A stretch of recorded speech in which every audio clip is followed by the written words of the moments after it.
Welcome to Life with Ajene. I'm Ajene, and today I'm going to be finally going over our logical reasoning review with you all and having a free tutoring session. So if you are new here, or this is the first video you're seeing, or you haven't seen any of the other tutoring stuff that I've done, I actually have a reading comp tutoring session video, and maybe I can put a link here in the video. If you don't see it here though, and I look crazy, look down below in the description. I'll have a link down there to that video. I'm trying to put it right up here. Also, we're gonna go ahead and today go through a drill set on LawHub. So there should be about 10 questions, and I'm just gonna do just like I did with the reading comp video and show you how I go through those questions, my thought process, break that down for you all. So you can use that on your journeys and take that and utilize it to help get the score that you want. A note before we go ahead and jump into those questions, if you like what you see here on this channel and you want to support the work that I do, or if you like what you see with the tutoring sessions and you want to have more, I've actually officially set up a Ko-fi. Ko-fi is a site where you can help support creators. I'm going to have membership tiers and also have tutoring sessions that you can book directly with me. So if you like what you see here again and you want to have more access, then go to my Ko-fi page. I'll give you a quick preview of what that looks like. Okay, so this is my Ko-fi page. You go here, you scroll down, you'll see that I have membership tiers. So very quick, because I'm not going to take a ton of time to go over this. I want to get into the logical reasoning. But very quick, there's 3 tiers. Your starter tier is just to give you some downloadable information and some monthly tips. Study buddy level is to help you get access to our monthly group tutoring sessions. So if you are interested in monthly group tutoring, join the Study Buddy tier. It's $35 a month, and I'll host a 1-hour group study session once a month. I'll let you all know when the session's going to be. If you can't make it, but you are a Study Buddy, I'll also have the recordings available for anybody that could not make it to the Study Buddy session, but is a Study Buddy member. So this is my way of trying to do my part in making tutoring more affordable and accessible to people. But still being mindful about like the time and the energy that I have to dedicate to things. So by you all joining this membership, right, that helps me create income for me and my family, and then I can keep doing the work without having to do other work.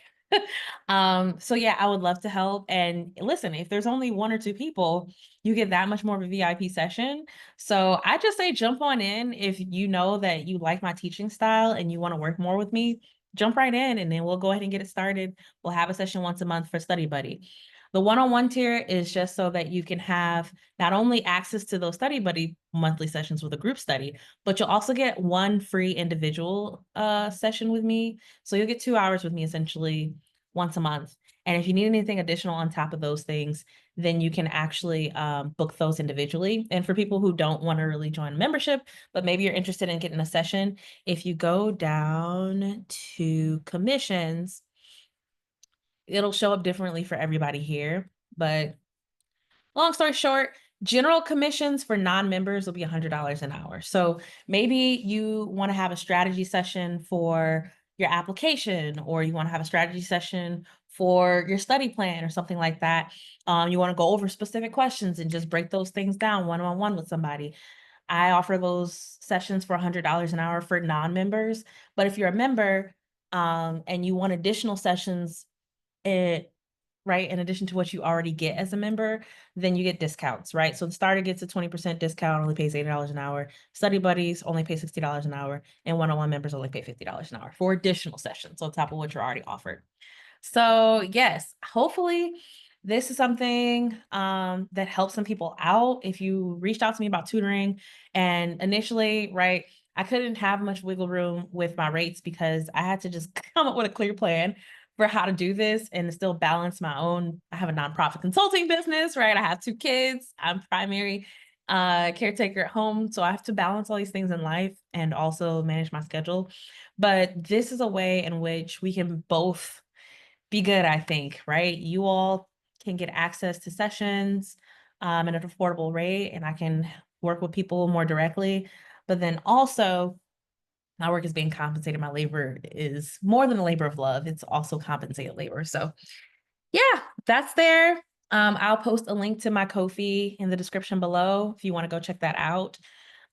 If you're a creator, Ko-fi only takes 5% of the commissions and the money that you make instead of Patreon, like 10% coming up in August. So if you're a creator too, check that out. Go get compensated for the labor that you're doing. Okay, so now it's time to jump into logical reasoning. So I'm gonna go ahead and pull that up. Okay, so we're gonna go into drill set 1. I opened it just to see like how many questions there were earlier, but you'll see like nothing has happened. Okay, so let's start one. I'm starting it from scratch, just like I did with reading comp. So bear with me. Hope this goes well. For reference, also, it has been over a year at this point since I've taken my LSAT and got my 173. So that's to show you just like once you master these skills, it really does stick with you. And that was going to be helpful so you're a better reader in law school, but it's just going to be helpful in general with life. And it's particular with this test. Like you can take time off and it might take some time to like get back into your usual flow, but once you actually learn this strategy and these skills, it sticks with you. So we'll see. Watch me get through these questions and be like, oh, maybe not. All right, here we go. So again, just gonna give my tips as we go through. Yeah. Okay. So first tip, turn off the timer. I'm always gonna say turn off the timer because when you have a timer on, even the best of us will stress out over that timer, especially when you're early on in your studying journey. So just turn off the timer. Because again, like I've said in some other videos, if you haven't seen them, uh, time comes with practice. You need to get the strategy down first and master doing that. And eventually you're going to get so used to doing this mindset and answering the types of questions that come up and expecting the questions. It's going to get faster. I promise you it'll get faster. But take off the timer. Looking at the timer is not going to actually help you. It's going to stress you out and probably make things take longer. So that's step 1. Step 2 is in through the nose, out through the mouth, deep cleansing breath to calm the mind and body. A little superhero pose and go in. Next tip, once you get used to this, forget this whole thing. You're going to jump right in. On test day, when it's time for you to take your LSAT, there's no need in reading this. This is just like a waste of time. But yes. And that's why it's also not a good idea to take this blind, because when you take this blind, people are wasting precious time trying to read this and understand stuff. Like when you've practiced before you jump into the test, don't waste time here. All right, let's go into the questions. Okay. So before I start reading and answering and doing things, another thing I want to tell you about logical reasoning. So if you've looked and seen the reading comprehension video already, you'll know that my strategy there was read and understand the material over here. Then you go over to the question. And when you go over the question and you read the question, you come up with an answer on your own first. And then you see what matches down here to avoid confusion. I'm going to follow that same exact strategy for logical reasoning. So what you'll see me do is do my best to understand here, but understanding and logical reasoning looks different because what I'm doing is I'm looking for gaps in the argument. So reading comprehension is more so about understanding the whole thing, maybe understanding some gaps in there and argumentation, but it's mostly about understanding how things are working as a system and together. But in logical reasoning, because it's so short, your strategy here is understanding means pointing out weaknesses in the argument and where you might be able to like respond or fill in those gaps for those weaknesses. So that's the difference there. But generally, same strategy. Understanding means different here. Then go to the question, answer the question before you get down here, and then just choose what you were suspecting it to be. If there's confusion there, we'll adjust as we go along. Okay, so let's do it. Simone, technology is now available that, through precise alteration of human genetic material, okay, can prevent some of the more severe complications caused by genetic diseases.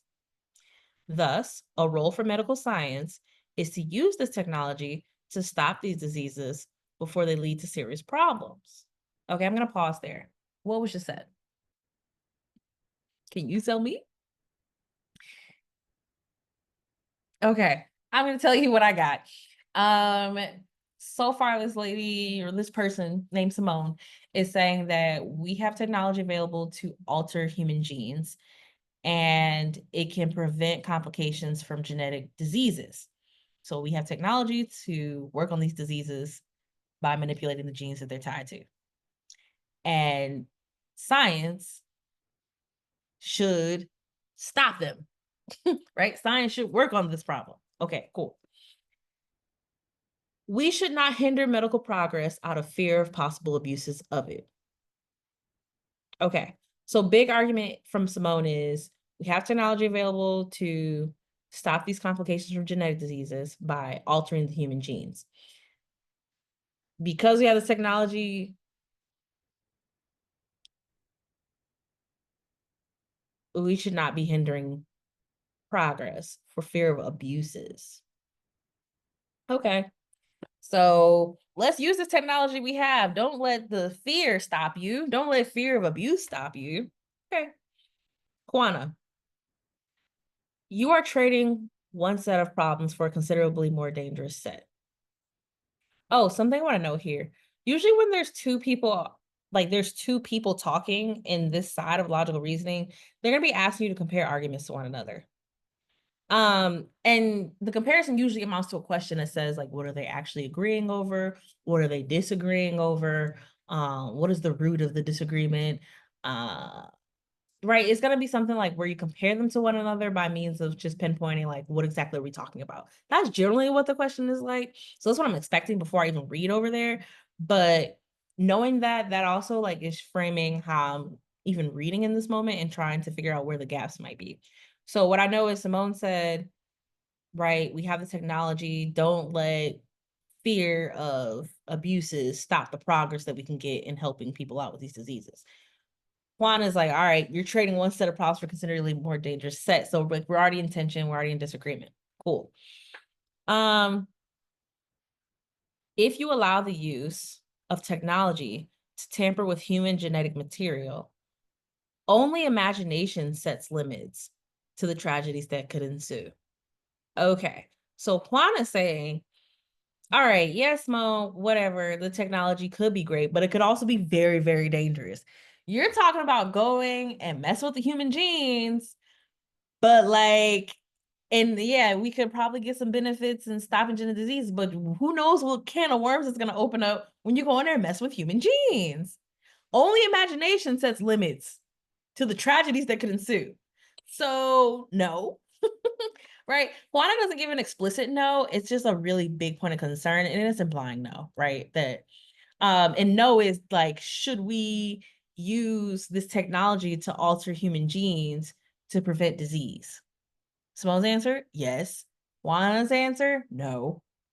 Right. So this is like the kind of framing that I'm talking about and understanding and comparing these pieces together. I would say like more of what we're talking about though is I mean, yeah, I think that's good enough actually. What we're talking about is should we be using the technology to alter human genes to work on this issue? Simone, yes. Wanna know. Yeah, okay. So the question. Simone's and Juana's statements most strongly indicate that they disagree over whether, see, that's what I'm talking about, right? They're asking, what are they disagreeing over? Now, this is where I'm going to do that step where I talked about answering and put in my own words before I get down to those options, because these options are not meant to help you. They're meant to confuse you and play off of some biases and other stuff that you might be stuck with. So we're not looking down here. First, we're going to answer this in our own words. So Their statements most strongly indicate that they disagree over what? The disagreement is, should we be using this technology on this problem? Simone's answer, yes. Juana's answer, no. That's the disagreement. Should we use this? You might also make a point about not necessarily the question, but more so where they stand, right? So like maybe instead of saying, should we use this technology to alter this thing and should we use this technology to solve this problem? Simone, yes. Want to know. We might also say something along the lines of where they stand in relation to things. So Simone says, we should address this problem with this technology, regardless of abuses or problems that could potentially come, right? So like the benefit outweighs the risks. So don't let those potential risks, the fear of risk, stop the progress. But Juana is saying, you don't even know what the risk could be. It could be ridiculous. It could be limitless when you go messing around with this thing. So the risks do not outweigh the benefits. The risks are quite scary because we don't know this certain amount of risk, right? So another way to understand this is they're disagreeing over whether it's worth it to try this technology to work for these medical advances, given the risk that could happen.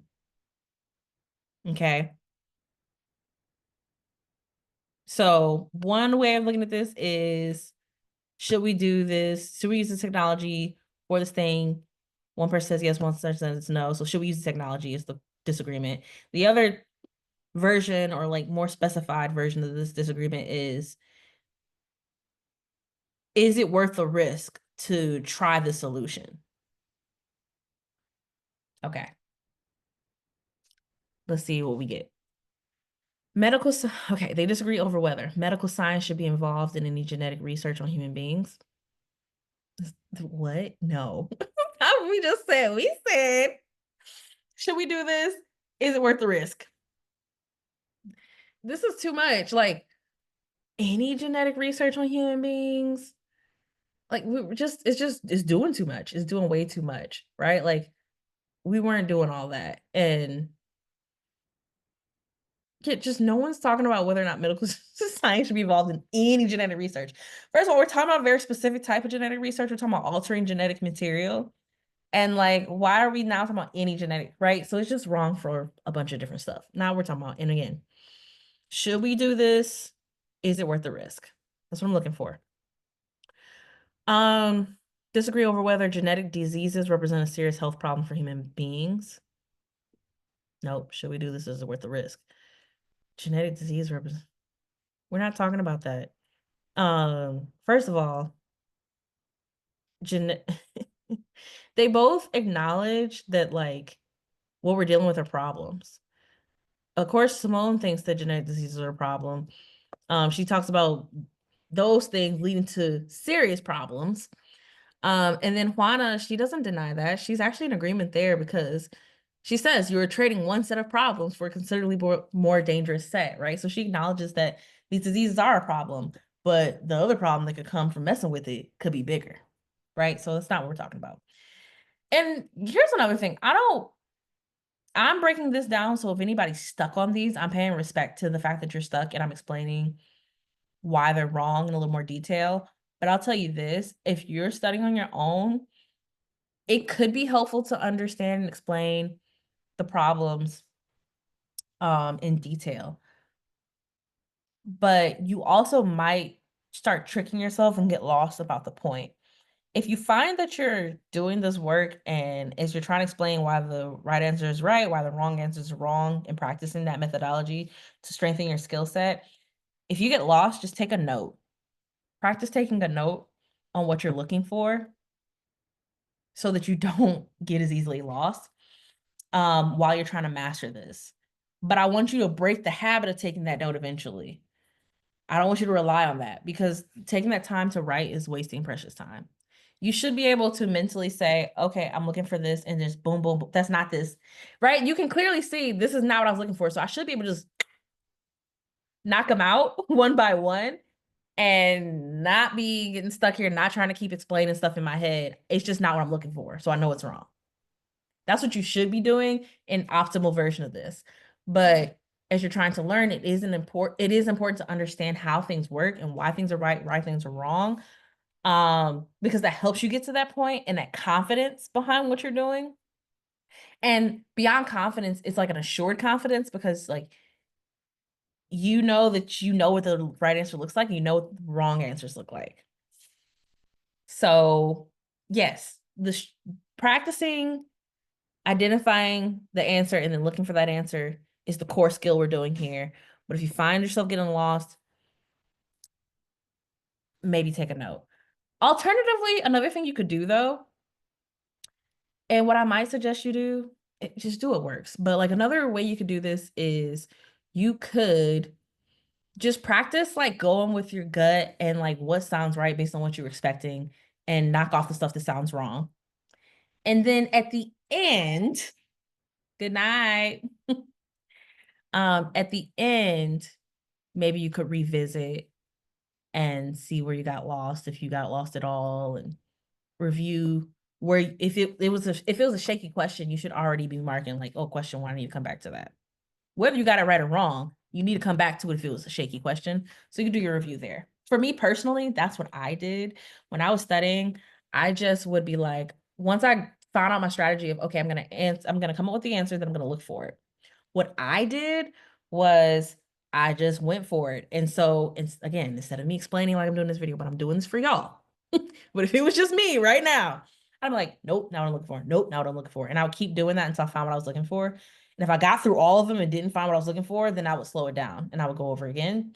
And then at the end, if I struggled with this question at all, then I would come back and make sure that I knew why the right answer was right and I knew why the wrong answers was wrong by explaining them. That's when I would slow it down.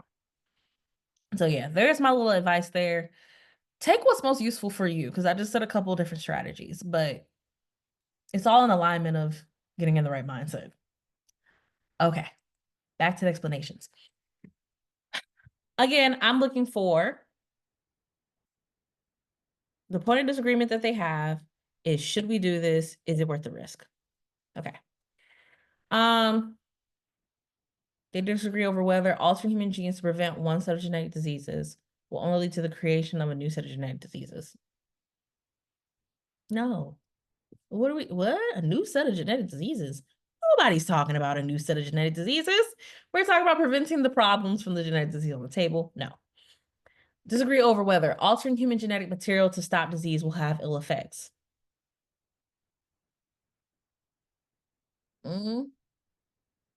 I mean, kind of, but it's not really what I'm looking for. So I really want to X this out.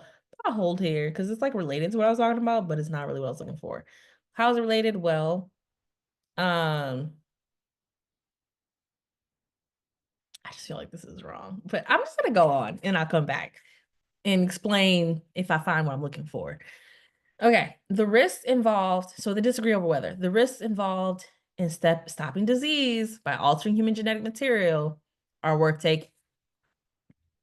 Bing, bada, bing, bang. That's my answer. Guaranteed. Yes. Should we do this? Is it worth the risk? This is the is it worth the risk version. The risks involved in stopping disease by altering human genetic material. Is that what we're saying? Yes. Stopping disease, altering genetic material. They're both addressing that. Worth taking. Yes. Simone is talking about that. She says, don't let fear of abuses stop you from doing this progress. The risk does not outweigh the benefit. And Juana's saying, no, you're tripping. You're tripping because we don't know the risk. It could be outrageous. I don't agree on that, right? So like they're disagreeing over that risk factor. Okay, great. Now, why is this one wrong? I'm annoyed that I have to explain this somewhat because I'm like, I just know. But this is how you know you've mastered things when you can actually explain it and just get over yourself. Okay. So altering human genetic material to stop disease will have ill effects. Are we actually disagreeing over that? Oh, no, not at all. Why? Because they both acknowledge. Oh, wait. Simone. She thinks that altering the genetic material can stop severe complications of genetic disease. We should go for it. But she's not worried about ill effects at all, actually. That's just like not what she's talking about. She's talking about possible abuses as a concern. So if you were talking to Simone, for instance, with this, she might be like, what? I'm not talking about ill effects. I'm talking about some people are worried about abusing this technology, and I don't think that the concerns about that abuse should stop us from doing this. Ill effects, she may very well agree that it could have ill effects, even with the benefit that it poses. She's not necessarily denying that. But are the potential ill effects worth stopping the medical progress? No. Right? So it's not even on the table really in this conversation for Simone. Juana thinks that there could be a whole bunch of ill effects. So like that is what Juana's talking about, but not necessarily what Simone's talking about, and she's not like engaging with that particularly. Um, Meanwhile, this thing about risk, both of them are talking about risk, most definitely, right? Simone's talking about risk in terms of possible abuses, but Juana's talking about risk broadly and is like the tragedies. One set of problems for a considerably more dangerous set because we don't know the amount of, right? Like they're both addressing risk specifically, but like this thing about ill effects, Simone could agree that there will be ill effects and still like we're talking about a different conversation. So hopefully that clears that up for people who might be stung up on D. All right, show the answer. Now this would be funny if it's not E, but I'm like 99.9% sure it's E. Yeah. Great. Next question. Hopefully we can get faster with this too as I like explain this a few times to y'all. Okay. Book reviewer. The author's aim is to show that Emilio Vitola, okay, is one of the most underrated artists of the last century. Okay. But whereas he cites a wealth of negative assessments by other art historians, he does little to show that these assessments are wrong. Okay, let me pause there. I usually like to stop at the 2-sentence mark just so I can make sure I'm on track. What I just got was this book reviewer read this guy's book, said this artist Emilio Vitola is underrated, but we already got a knock against him because he's bringing up negative assessments but isn't doing anything to show that they're wrong. So like those things are still standing. Great. And it must be confessed that the book's reproductions of Vitola's works reveal no artistic skill whatsoever. Thus, the author is. Okay, so this one's interesting because I don't see ellipses a lot. Ellipses is the ... here. So before I even get to the question, I'm guessing they're probably gonna have me like finish the sentence. But without knowing that, let me just still try to encapsulate what's happening here and like what's being said, if there's any gaps or whatever. Like, let's figure out what's going on here. So basically, this reviewer said this guy wrote a book saying that Vitola is underrated, but he doesn't really prove his point, right? So he brings up a bunch of negative assessments, but doesn't really undermine them fully or sufficiently, so they still stand.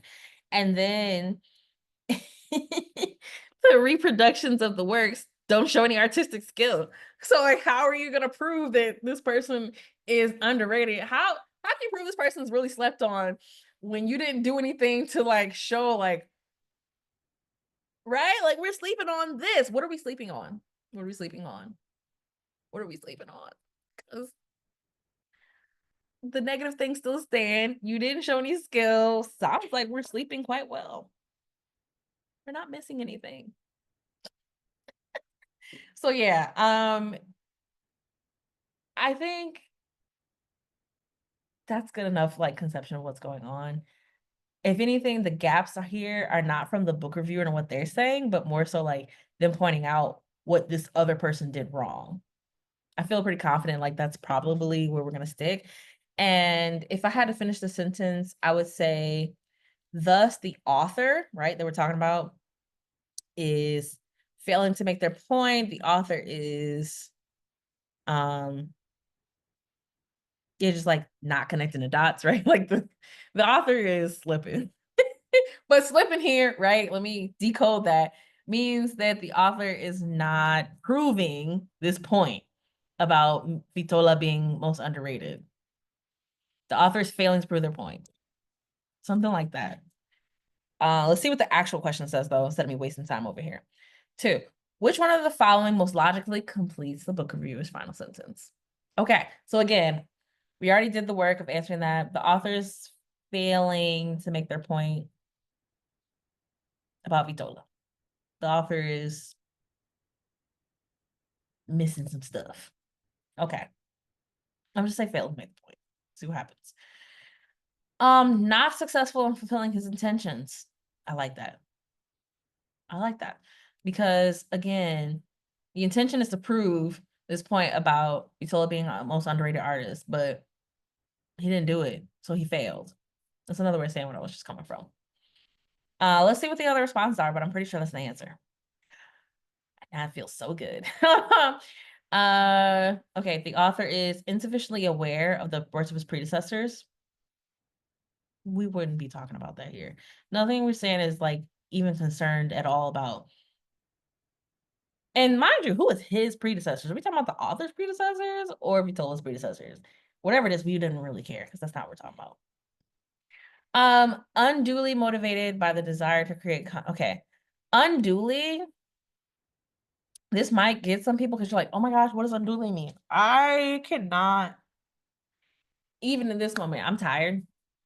Again, if this was a daytime thing when I would usually be in my prime moments, then I probably might better be able to identify a specific definition of unduly. But like, I just can't right now for the life of me give you a specific definition. But I have a general reference point of what that means. And it's something like unjustifiably, right? Like you shouldn't be moving in that arena. Like it's not enough for you to be doing it. That's what I think unduly means, but I could be wrong. And if I'm not wrong, it's still like, right? Like I can't get caught up on this word, but a lot of people get caught up on words and try to make them fit and fix them and figure them out. Don't do that. Just like if it's a word that you don't understand, mark it down for later so you come back to it. I wish they had the marking questions here. They do on the test, like the practice tests, but they don't on the drills for some reason. LawHub, again, if you're listening, please put the bookmark thing. Anyway, mark this yourself somehow, come back to this word and just look it up later. Or you can just write down the word and look it up later. But on actual testing conditions, like you can't do that. So what do? You use the context clues and just hope for the best. Here, let's see. Unduly motivated. Scratch that. So something motivated by the desire to create controversy. Okay, so this word really doesn't matter at this point because, again, what was I supposed to say? The author is failing to make their point. This has nothing to do with that. And like, the author is motivated to desire. Okay, they're not motivated to create controversy in any way, shape, or form. We're just not getting that here. That's not what we're talking about. That's not what the book reviewer is talking about. They're making all this evidence here is to show that like the author didn't prove this point about they didn't support this claim well about Vitola being underrated. So maybe that could be a controversial point, but that's not what the evidence is speaking to. So just that doesn't even matter. See, don't get caught up on these words. Okay. The author is likely to change the reader's minds about the works of Vitola. No. The reviewer's gonna disagree with that because on what grounds would he be changing anybody's mind? He didn't do any work to like move his point. The author is unfair in his reporting the views of others. What? No. Yeah. So I feel really good about that. 100% the answer. Okay. Next. Hasina. You see how I'm taking those cleansing breaths before I go? Sometimes it's both in through the mouth, out through the mouth, but like regardless, when I clear a question, I'm just taking a cleansing breath. Wipe that off, move forward. Okay. Our province has enacted new workplace standards to protect employees from repetitive stress injuries. Okay. The new law requires businesses employing at least 9 workers to create at least 9 workers. Usually language like that you need to pay attention to. Okay, we're gonna keep on. To create safer working conditions on the job and permits the workers to demand specific solutions for their problems. Okay.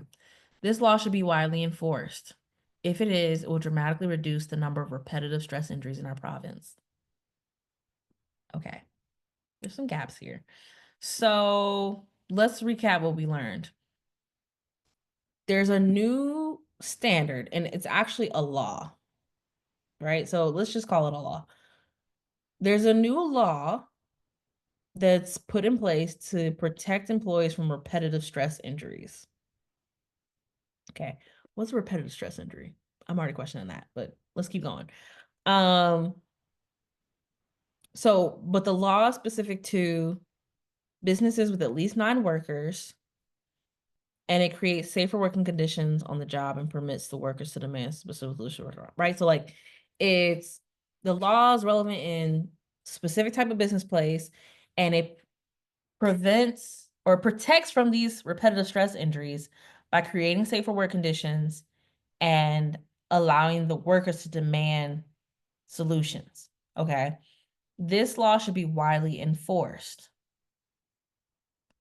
If it is, it will dramatically reduce the number of. So they're saying that this law to prevent these injuries has certain kinds of measures to it. And if it's widely enforced, it's going to reduce the number of repetitive stress injuries in our province. So the gaps I noted earlier and I was referencing in my mind is the fact that how do we know that based on how this law is set up is actually going to be addressing repetitive stress injuries? We never really defined what repetitive stress injuries were. And it says that the law requires businesses employing at least 9 workers to create safer working conditions on the job. But what if the safer working conditions don't have anything to do with a repetitive stress injury? What if a repetitive stress injury is something like carpal tunnel, but safer working conditions is like stopping things from dropping on people? And work is demanding specific solutions for the problems. What if they are worried about problems that are more urgent and have nothing to do with whatever repetitive stress is? So how do we know that just because this law is enforced, and again, the law is safer working conditions and allowing workers to demand specific solutions to the problems, how do we know that's actually going to address repetitive stress injuries?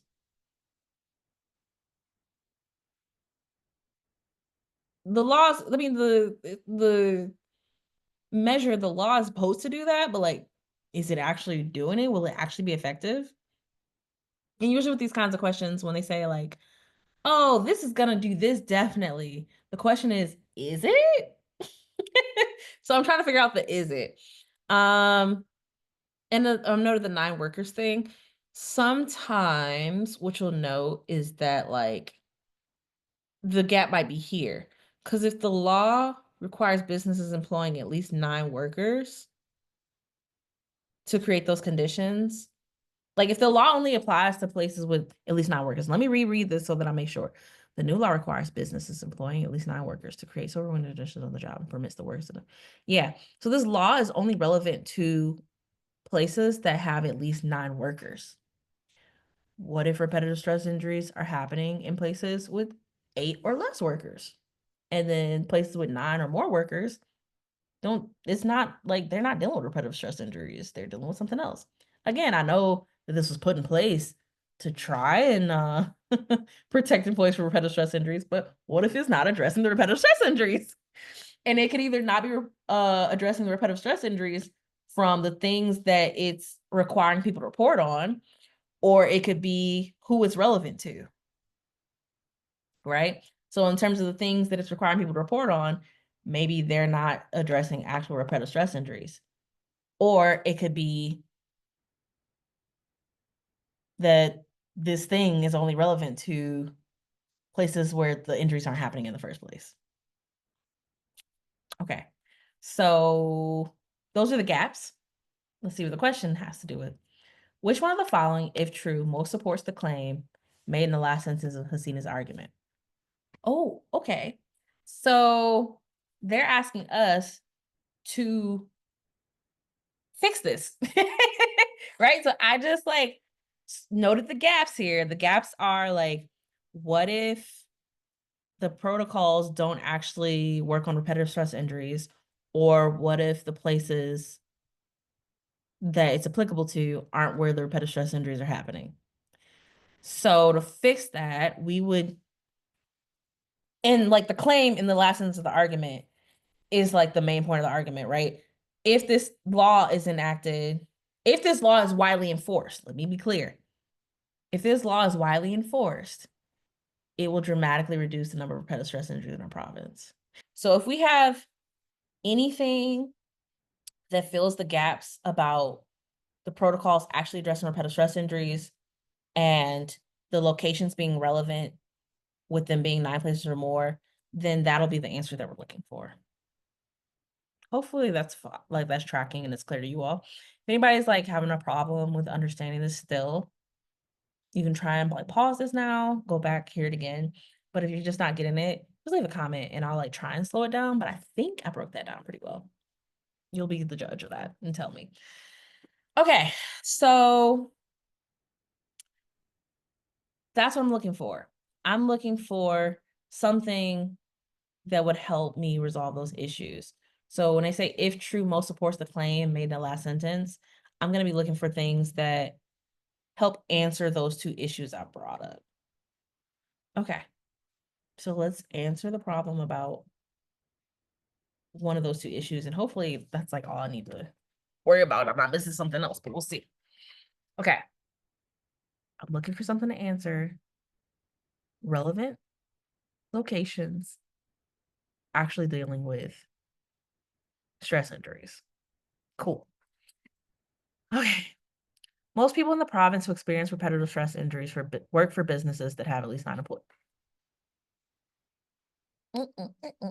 That's the one. Most people who have repetitive stress injuries, right? So,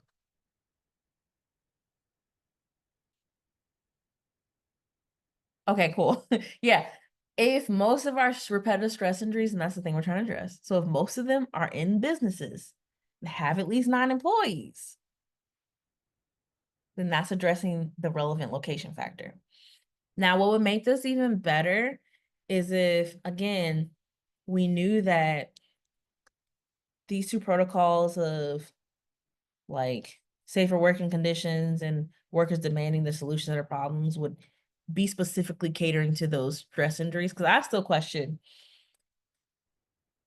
like, how do you know the workers are going to demand things about repetitive stress injuries? How do you know that the conditions are going to be dealing with repetitive stress conditions?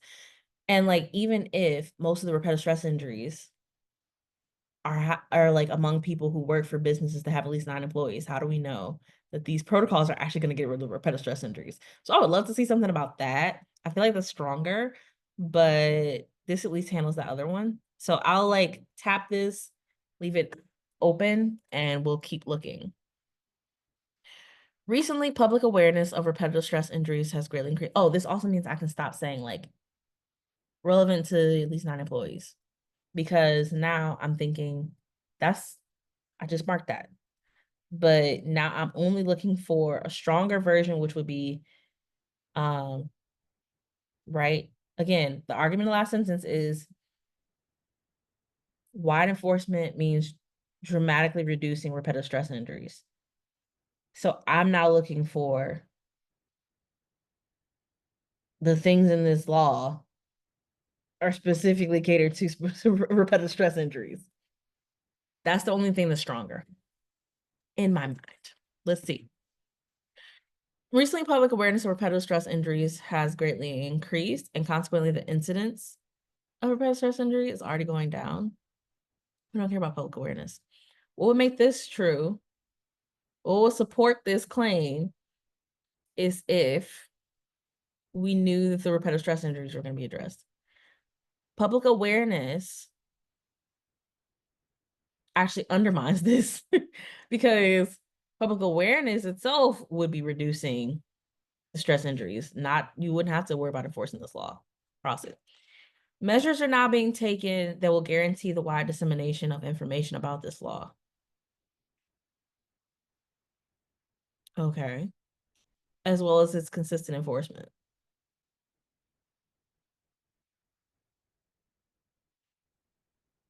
Okay, but that's not addressing the gaps that we saw. That's first and foremost. And then second, wide dissemination of information about the law and consistent enforcement, that would be like a circular-ish argument.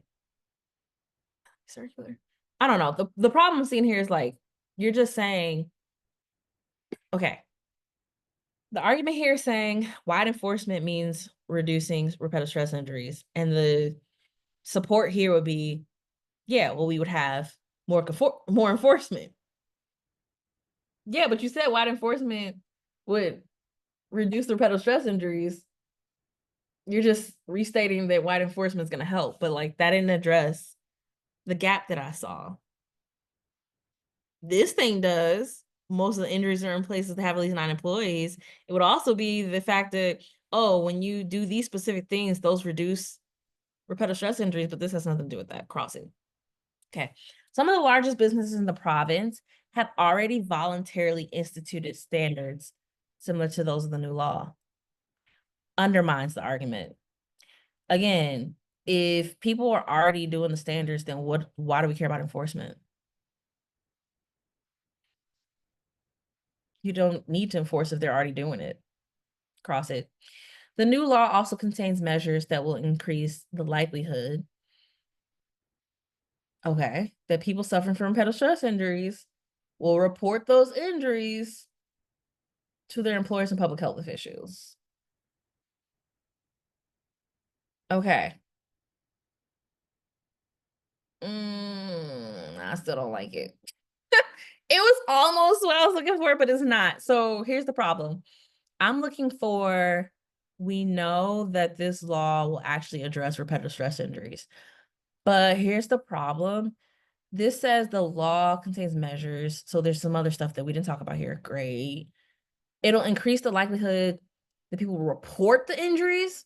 Right? So the people suffering from the injuries will report those injuries to their employers and public health officials. But not that they'll report solutions to the injuries. It's just that they'll report the injuries. Right? So that's distinct. And they're reporting solutions to the injuries. I choose this one. So I think that's stronger. I mean, they're like, both of those aren't necessary, but anyway. But that's not what we're saying. We just said that people suffering from the injuries will report those injuries to their employers and public health officials. And so, like, yeah, they might report those injuries. But then also, like, what if those injuries didn't come from the job? What if they suffer from repetitive stress injuries and it's coming from home, so it has nothing to do with the workspace? Then, like, I'm reporting something that has nothing to do with work, and the law is making work do something that might not even be addressing the issue. So how's it actually going to reduce anything? And then health officials, like public health officials, what are they going to do? Public health officials aren't required to do anything about this law. Yeah, so no. Yeah, it's A. And I feel really good about that. Come on. Come on. Oh Lord, so much explanation here. Um, but I'm really hoping this is helpful, getting all this explanation, because I know that for me, when I would watch videos and trying to get explanations and stuff sometimes, or I would read explanations, I would really hate when I would get stuck on one that like they were like, oh yeah, just move past that one. And I'm like, wait, but like why? Because I can't really explain in my own words why that was wrong. So I'm really trying to make sure that I don't do that to y'all, because I would hate for you to be like, okay, but I thought that was the one. So can you explain why that one's wrong? I don't want that to happen. So I'm making sure I take the time to do that for y'all. All right, back to the stuff. Patents are issued only for inventions that are both novel and useful. Okay. Novel. Getting stuck on that means new. Study the word. It just means new. But if you didn't know it in the moment, just try to keep pushing and not get stuck there. You just like both something and useful. Okay, cool. Try and use your context clues. Move along. Do not get stuck. Okay. And I'm just gonna say new here because I know what that means already. Patents are issued only for inventions that are both new and useful. Okay. Because of rapid advances in the field of computer science, an extremely high number of patents issued last year were issued from computer algorithms. Okay, let me pause there and just recap what's happening. So you can only get patents for stuff that's new and useful. And computer science is like bing, bang, boom, is growing so fast that a lot of patents were issued because there's a lot of new and useful stuff in this space. Okay. However, a new law prohibits the issue of patents for computer algorithms. Wait. Okay. And thus, the number of patents issued this year will be significantly less than it would have been otherwise. Okay. So recapping the whole thing, they're saying that basically computer science growing rapidly, really fast. And so there were a lot of new and useful patents issued, or patents issued for new and useful things. Let me be specific because you don't want to get caught up in your words here. So there are a lot of patents issued, like distributed for new and useful advances in this like rapidly advancing field. Great. And they were around, right? A high number of them were around computer algorithms, but there's a law now that's stopping computer algorithms from being able to be patented. So what this argument is saying is now we know that this year there's going to be significantly less patents than there would have been otherwise. But how do you know? Okay, here we go.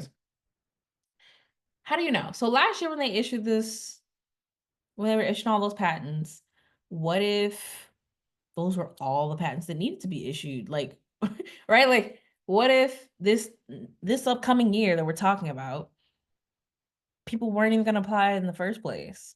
So the law like was really useless law. Or what if, oh man, that did take out the numbers of computer algorithm patents and stop some new and useful stuff there. But what if in another field that's rapidly advancing, like computer science was the year before, say like psychology, right? What if now there's a huge wave of psychology patents coming in and being issued, right? What if that takes the place? So how do we know that the number of patents this year will be significantly less than it would have been? We don't know, right? So that's the problem here. They're claiming that you know that the patents this year will be significantly less, but like you don't actually know that. A bunch of other things could come into play where you have the same number of patents or more. And so that's the key of what I'm going to be holding on to as I go into the side over here. You could have the same amount of patents or more this year than the year before. Oh, not the year before. Look at this. See, this is where you gotta catch yourself. The number of patents issued this year will be significantly less than it would have been otherwise.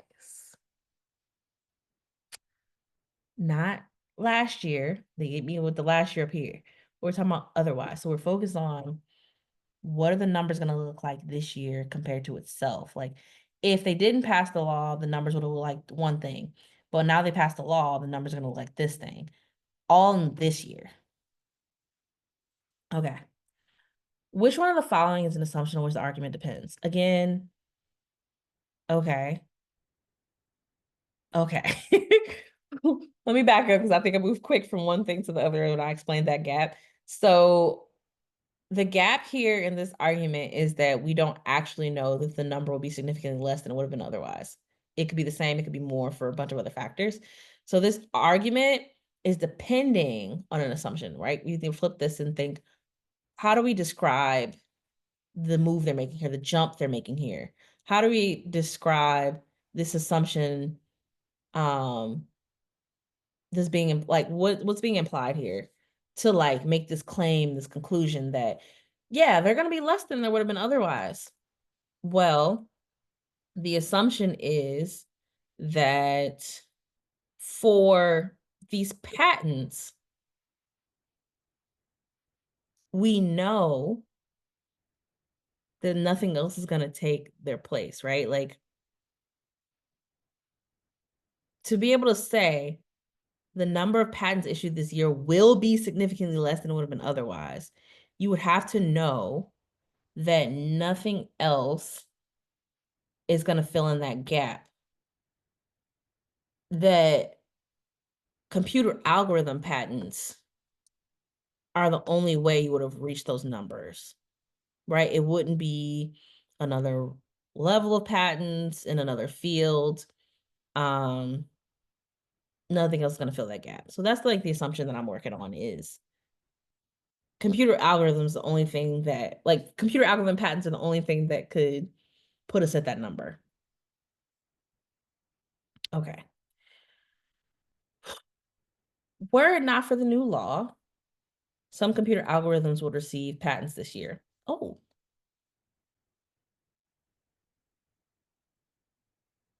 actually, I like that one too. And sometimes this will happen to you. And I'll tell you this, if you ever come to a response over here that gives you further context, that's okay.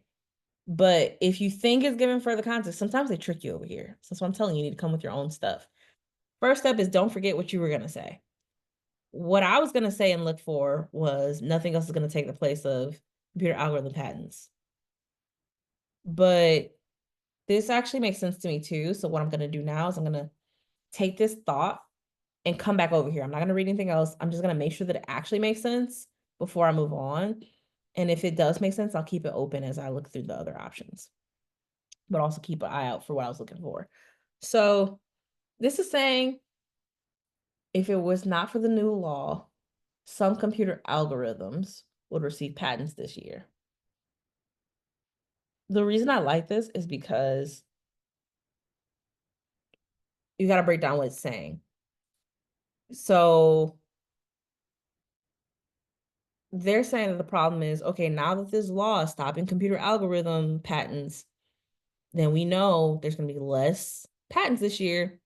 Well, that's assuming that without the law, that we would have computer algorithm computer algorithm patents granted. If this weren't the case, another way to test this is like, if this weren't true, would the argument still stand? Because if it's an assumption that the argument depends on, then that means it would have to be true for the argument to be true. So if this weren't true, like, no computer algorithms would receive patents, could this still stand? Like, no, because that next year, if no algorithms, if no computer algorithm patents were given, then like this whole argument falls apart, because like the whole point is, oh, there would be more patents if this law was stopping computer algorithm patents from going through. Okay. So yeah. Another way of looking at this, and like it's pretty basic, is like questioning, how would the new law that stops these computer algorithm patents reduce the number of patents? Well, it will reduce the number of patents only if there were going to be patents applied for in the first place that aligned with this type of patent. If next year, so like think about it this way, if last year, right, when they had all those algorithm patents passed and issued, if last year those were all the patents that were even going to be applied for, so like this law wasn't even going to touch anything because nobody was going to apply for those anyway, then this whole thing falls apart. Because you would have to have at least some of those patents, and a big number of those patents be significantly less, but like you would have to have at least some, right? To even be a factor in impacting the numbers. But if nobody was going to even apply for those and there weren't going to be any issued as a result of no applications in the first place, this whole point's irrelevant, the whole thing falls apart. So, right? There had to be some this year. Yeah, I like that. Let's keep looking. If I see anything else about something else will take the place, then I'm gonna have to like debate between those two. But let's see. Last year, excuse me, more than half of the patents issued were for computer algorithms. We don't care about last year. The whole claim is about this year and what would have been the case had this law not been passed. So this is where like that's what I'm saying. Like you got to be really careful. So I almost got caught up in talking about this year, last year, but we're only talking like the argument is focused on what's happening this year in reality versus like theoretically, right? Or like there's two theories. It could have looked like this if the law wasn't there, but it's gonna look like this now that the law is there. But it's just this, we're talking about 1 year and it's this year. So no. The field of computer science is responsible for the majority of recent inventions.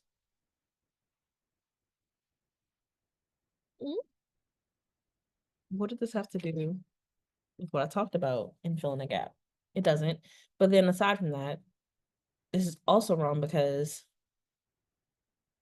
the argument is making a point about this law is going to reduce the number of patents issued. What are we talking about computer science and recent inventions for? It's aside from our point here, right? Like, okay, we talk about computer science up here. So that doesn't impact our argument. Okay. D, of the computer algorithms that were submitted for patents in the past several years, most were eventually issued patents. Hmm. Again, what? Um, Past several years. Oh, okay, that could be the case, but like that doesn't have anything to do with the fact that now there's a law stopping them. I can see at some point you might be like, oh, well, if they were issued in the past, then they'll be issued in the future. But like that would be about like submission versus issue.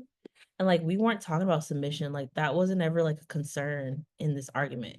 This whole time we've been talking about patents are issued only for inventions both novel and useful. Um, a high number of patents were issued last year. A new law prohibits the issue of patents, right? So like we weren't really concerned about whether or not you applied and if it would be issued or not. Like we kind of already accepted the fact that like there's a bunch of new and useful things happening in computer science that we're getting patents. So like this would be more helpful if we have a situation in which um if we were questioning. Okay, so imagine if this up here it says something along the lines of an extremely high number of patents were applied for last year, right? If we had something about like applied for last year and then we jumped into like prohibiting the issue of them, then you might be worrying about, okay, just because you apply, that doesn't mean that you're going to get the patent. So how do we know that the numbers are going to be impacted? Because just because you apply doesn't mean you're going to get it, right? That would be more of the argument we're talking about here and talking about um the algorithms that were submitted for patents most were eventually issued. Then that would be like addressing more of that kind of argument. But we're not talking about applying or submitting for a patent. We're just accepting like there's a bunch of these things being issued. There's a law that stops them from being issued now. So now we're going to be dealing with something different. Not we applied, so stopping the issue is going to reduce the numbers. Different kind of style of argument we'd be attacking, so no. Okay, more patents for novel and useful inventions were issued last year than will be issued this year. No, and I'm really glad that I didn't get caught up on the last year, this year thing, and I really caught myself here because this might get me. Because, okay, if more patents for novel and useful inventions were issued last year than will be issued this year, and I was still caught up on the number of patents this year will be less than last year, then I would get caught up in this whole rhetoric here. Because then it would depend on, if we were comparing last year to this year, then saying that this law is going to reduce them this year would be a necessary assumption, because you would be saying that they would have had to be more last year than this upcoming year. And if that were false, and we were talking about last year versus this year, then the whole thing will fall apart. If there would be significantly less patents this year than there were last year, then you would have to accept the fact that there were more last year and there's not going to be as many this year. That'll have to be in alignment. But we're not talking about last year, this year. We're talking about this year versus this year. This year with the law looks very different than this year without the law. That's a tricky one. Yeah, so we didn't get anything to address the we know some other thing will take the place. So we're left here where we talk about, were it not for the new law, some computer algorithms would receive patents this year. Yeah, I like that. Okay. Ooh, tricky. Let's go. Okay. All load-bearing supports are essential structural elements. Some walls are not essential structural elements. Okay. All load-bearing supports are essential structural elements. Some walls are not essential structural elements. Thus, some walls are not load-bearing supports. Okay, so this is one of those things where some people might tell you, diagram. And diagramming might make this be easier for you, but I'm gonna urge you to not diagram and to just think and slow it down. When you get used to thinking and slowing down about these things, you start to be able to just pick it apart. Okay, so let's talk about what are we talking about in this as a whole. We have load-bearing supports, we have walls, we have essential structural elements, and that's it. Walls, load-bearing supports, essential structural elements. Those are the three things we're working with.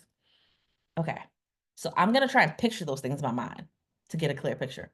A load-bearing support, I'm just gonna picture like some kind of like flat table kind of deal. A wall, we're familiar with what walls look like. We're gonna go this way. So load-bearing support, a wall, and essential structural element. An essential structural element, something that's like a necessary structural piece, is to put that simpler term for me. So that's just a description. It's like an adjective for two things that we're talking about. Okay, it gets even simpler. So a load-bearing support versus a wall, and an essential structural element is a way to describe something that we're talking about. Okay, cool. So if all load-bearing supports are essential structural elements, okay. So all these things, these table-like things, are essential structural elements. Okay, so all these load-bearing supports are X. They all share this element. All of them. Okay. Some walls are not essential structural elements.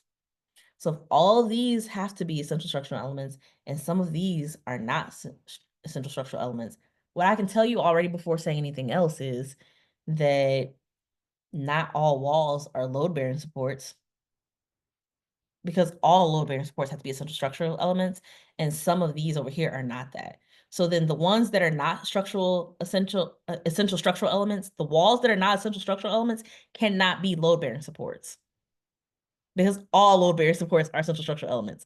All of these are X. Some of these are not X. So all of these can't also be this. That's what we're saying. Okay. Let's go to the conclusion, see if it says anything different from what I already put together myself. Thus, some walls are not load-bearing. Look, boom! It's already what we put together, right? Which is, yeah, some walls are not load-bearing supports, because all load-bearing supports have to be essential structural elements. I hope that made sense.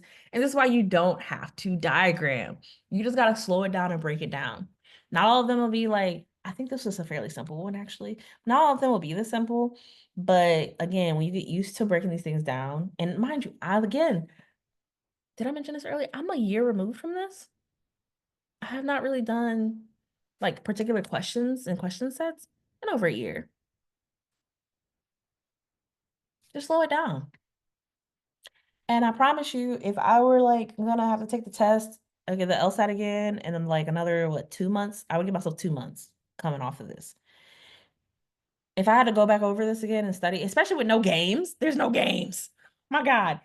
Yeah, I'd be ready for this. And I would be really confident about getting over 175 on my next try.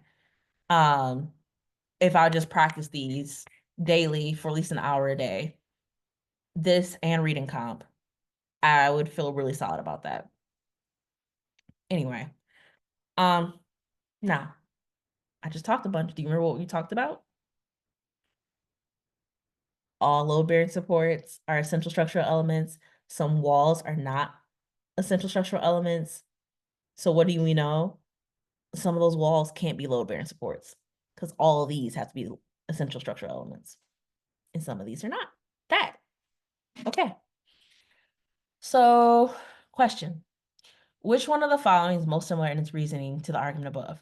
Okay, and this is why it's important to like go ahead and put in an X. But if X is confusing for you, you can put in a blank, whatever makes sense to you, but you want to understand the structure. So, right, they're going to ask you now, which one of these sounds like what you just read over here? But in order to map them correctly, you really have to understand how the things are working together.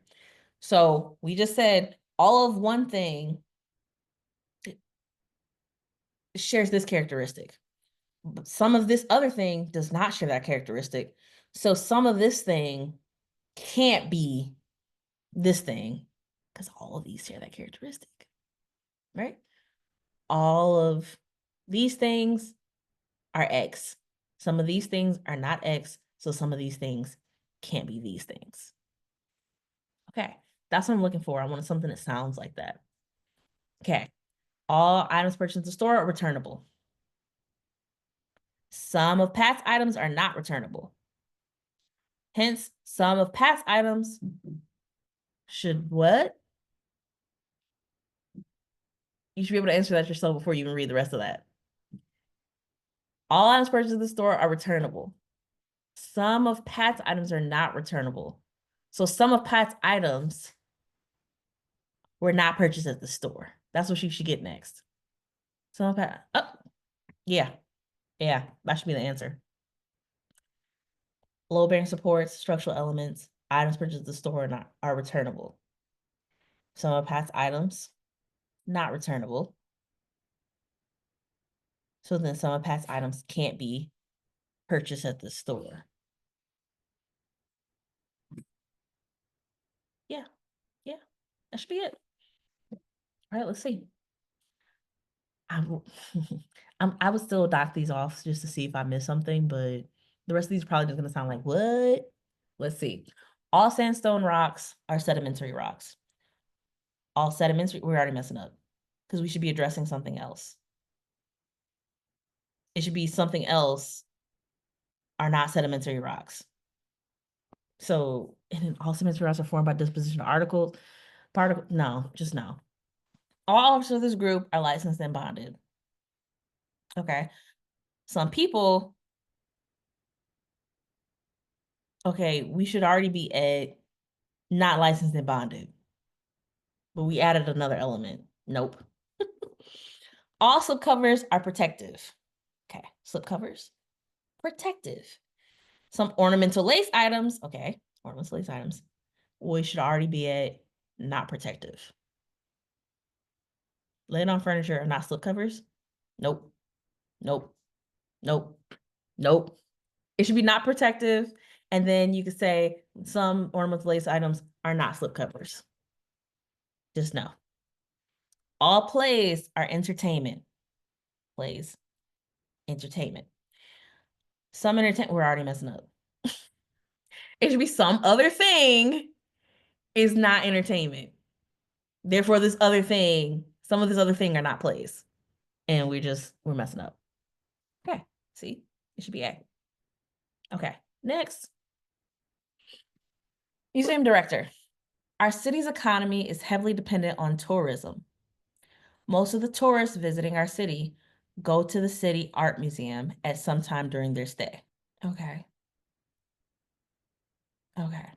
Therefore, to protect the city's economy, the art museum must be maintained as an appealing tourist attraction. Okay. So the city depends on tourism, and a main part of the tourism that tourists go to is the city art museum. I want to say this really specific to how they said it though, because I feel like that's where a gap is. So the economy is heavily dependent on tourism, and most of the tourists go to the city art museum when they tour here. So to protect the economy, you gotta maintain that art museum. You have to, it says it must be maintained as an appealing tourist attraction. Okay, here's my problem. Just because most of those tourists go to the art museum during their stay, that doesn't mean like that's the crux of your actual tourism finances. Like, imagine like people go there, but they don't really spend much money there or time there. They just like go just to like mark it off a bucket list. I'm just throwing out a theory, right? Just to undermine this whole thing. And so, what if like the tourism and like where the money's actually coming from is like food? So if that was the case, then like you could totally say, forget this art museum, tear it down for all we care. Um, we could just invest in like the restaurants. We could maybe create a food festival. Like there's so many other things that might be fueling the actual money into it. And just because people go to this one location that might not actually be like attributed to the economy, this is correlation versus causation, right? Like tourism is the thing that's booming your economy, but like the art museum is correlated to that tourism, but it's not causing that tourism, nor is it causing the financial benefit from the tourism. So, yeah, my issue with this is that it could be something else that's actually fueling into the economy piece. So, it's not necessarily the case that you have to maintain the art museum as an appealing tourist attraction to like protect the economy. You can protect the economy for something else potentially. So they're probably going to ask me to either support this better or ask me what's wrong. If they ask me to support this better, then I'm going to have to like say that the museum is actually where the money's coming from. If they ask me what's wrong, then again, I'm just going to say like it could be something else. So what's the question? The museum director's argument is most vulnerable. Okay, so this is the line where I'm already thinking, great, it's easier. The museum director's argument is most vulnerable to criticism on which of the following grounds. I'm going to be looking for something that says the money could be coming from something else. Okay. It overlooks the possibility that the tourists who visit the art museum also contribute to the city's economy in other ways. Yes, that's another way of saying what I'm saying, right? Like they might be visiting the art museum, but that's correlation. They might be doing the economy stuff from some other stuff. It might be restaurants. It could be getting tickets. It could be like literally, it could be so many other things. So that's what I was looking for. The rest of the answer should be wrong. Let's see. It fails to adequately address the possibility that almost all the tourists who go to the art museum would visit the city, even if the art museum were not an appealing tourist attraction. Eh, Like, this kind of just what I was talking about, but it's missing that money link, because remember, the argument is about protecting the city's economy. So, right, like, if we weren't talking about economy, we're just talking about visits, then, like, that would be more relevant to this piece. Because if people would go to the art museum, even if we weren't appealing, then we're worried about, like, do you need to boost this thing based on visits? Like, are we worried about visits? We're not worried about visits. We're worried about the economy. So we don't really care about boosting it for that in and of itself and getting visits based on appealing tourist attraction. And if people are going to go, whether it's appealing tourist attraction or not, we're worried about the money. Where's the money coming from? The money might not be coming from this. So no. It fails to adequately address the possibility that the city's economy may not be protected, even if the art museum is maintained as an appealing tourist attraction. I mean, yeah, but like more specifically, again, the money could be coming from somewhere else. And I feel like this is probably wrong for another reason too, that let me see. Yeah, it's just going into a slightly different argument. I think the best way to frame this is like, we're saying that to protect the economy, you need to take this specific action. So the most critical to that argument will be directly addressing what we're saying. This action is going to protect the economy. This action is going to protect the economy. Sorry, you can't see my hands if I'm down there. So this action is going to protect the economy. Then the most critical to that would be saying that action is not going to protect the economy. This other thing is going to protect the economy. So focusing on what protects the economy. Not saying like this other thing, it undermines the argument. It may undermine it, but it's not gonna like, it's not what makes it most vulnerable. It's just saying like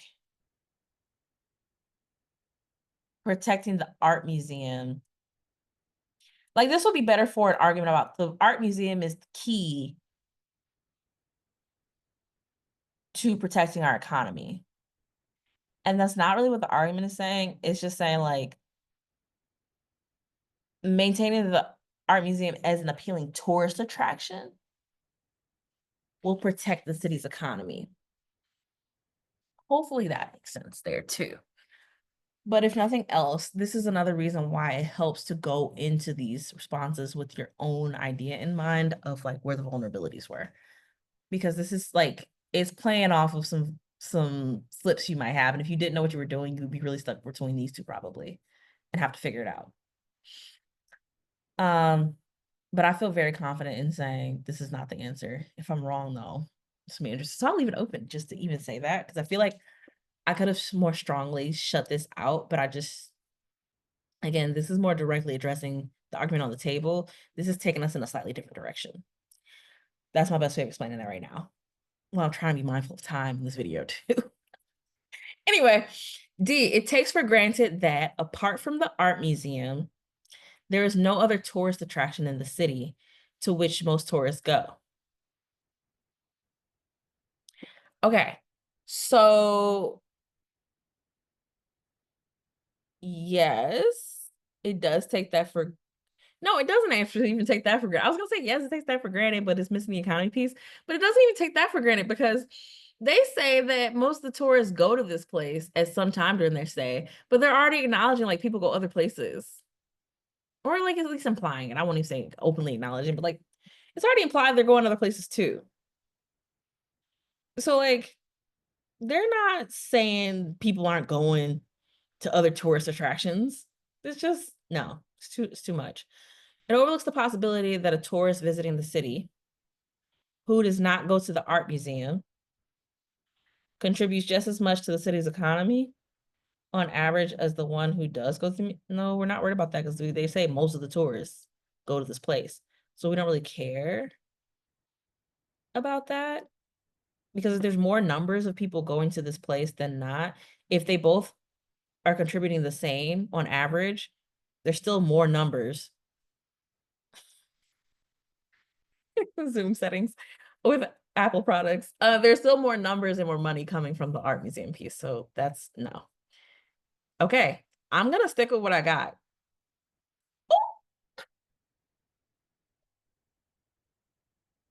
Oh, what happened here? Hmm. Oh, we got a tricky. Let's see. Guess I'm not getting a 180, huh? The museum director's argument. Okay, it fails to adequately address the possibility that almost all the tourists who go to the art museum would visit the city, even if the art museum were not an appealing tourist attraction. Let me slow down. So now I'm gonna have to explain why this is right, why this is wrong, and what happened here, and probably even touch on this a little bit better. Okay, let's think. Almost all the tourists who go to the art museum, or most of them do, will visit the city, even if the art museum were not a village tourist attraction. Okay. Okay. So how I'm understanding that upon reading it again is that some people, not even some people, almost all the people, and that's most of the tourists. So almost all the tourists, most of the tourists who go to the city might still go if it, oh, and that lines up with what I was saying when I went over here too. So why is this better than the other one? Okay, let me get there. Okay, so remember what I said going over here? What I said going over here was this misses the fact that the money might be coming from something else, right? People might be going to the art museum, but maybe like the money's actually coming from something like restaurants and food, right? So maybe if you fueled into restaurants or food, you could be better protecting the economy, or like you would be protecting the economy even if the art museum died tomorrow. So what B does is it captures that, right? Because it's saying that almost all the tourists, which would be most of your tourists in this case, might still go to the city if the art museum wasn't a factor. That's another way of saying that. So now my question for myself is, why didn't I recognize that as the thing? And why did A seem like it was that to me? So let's look back at A. What did it say? It overlooks the possibility that tourists who visit the art museum also contribute to the city's economy in other ways. Okay. So that's saying that tourists who go to the art museum, oh, yeah. So first of all, you could still have people contributing to the economy in a bunch of other ways. And the art museum was never like really the central focus. But it could also just on the other side of it be that the art museum is important. Hey. So I just want to come in and quickly say this very clearly because now it's morning time and I'm much more on the ball. And this is why my appointments for tutoring will be in the morning. So long story short, A is wrong because the argument doesn't miss out on the fact or overlook the possibility that tourists can contribute to the economy in other ways. They can contribute to the economy in other ways while the art museum is still a primary source of the economy. It could very much well be the case that without that art museum that they would not come and contribute in other ways. But the art museum is the reason they're there. Boom, that's the source of the economy, and then they come and spend money other places. Right, but me getting caught up there, I was confusing myself, and A isn't saying that something else could be the primary source. It's saying, oh, it's missing out the fact that the tourists can give money in other ways too. Like that's a misstep from what we're talking about. Meanwhile, B touches directly more on the art museum is crucially important. So I just wanted to come in and say that more simply and clearly, and it's morning time, so much easier to do. All right, moving on. Long story short, the way to directly attack this would be saying, recognizing that the argument is saying protecting the economy means protecting the art museum. The criticism that I was trying to draw is you don't really need the art museum. So if you say you don't really need the art museum, then the whole thing falls apart. And A doesn't really attack the art museum all the way. It just leaves the door open for there's other things that could be also helpful. But I need to say you don't need the art museum. That's how I make it the most vulnerable. So this undermines it a little bit, but this one is directly attacking the art museum because this is saying almost all the tourists who go to the art museum would still go. Oh my gosh, where this hand? Sorry, y'all. Almost all of the tourists who go to the art museum will still go to the city without the art museum. All right, so that's more directly attacking it. And then I think that also plays in the C. Possibility of citizen economy may not be protected, even if the art museum is maintained as appealing. Right. So again, to directly the most direct attack, the most critical attack here is saying we don't need the art museum. And this is again taking us in a slightly different direction of saying that the economy may not be protected, even if the art museum is maintained. And no, the most direct attack would be saying you don't need the art museum. So, all right, we see what happened there. That's one so far. Let's see how we keep going. Mind you, this is pretty much like half a set, so doing pretty good. Next.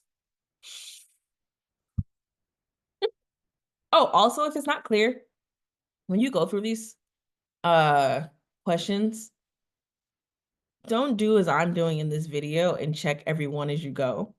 It's more productive to just answer them all and then check at the end what you got right and wrong, and then look at things more closely. I'm only doing this now so that if people want to skip through the video, they don't have to wait till the very end to see like what the answer was. You can just see me directly go and fix the issue if there was one right here live. Okay. All right. No, it just wasn't gonna get perfect. It's been too long. All right. In a study of several hundred scientists, researchers found that on average, the more pieces of mediocre and flawed work a scientist in the study had produced. Sorry, it's just okay. The more prominent and successful that science was.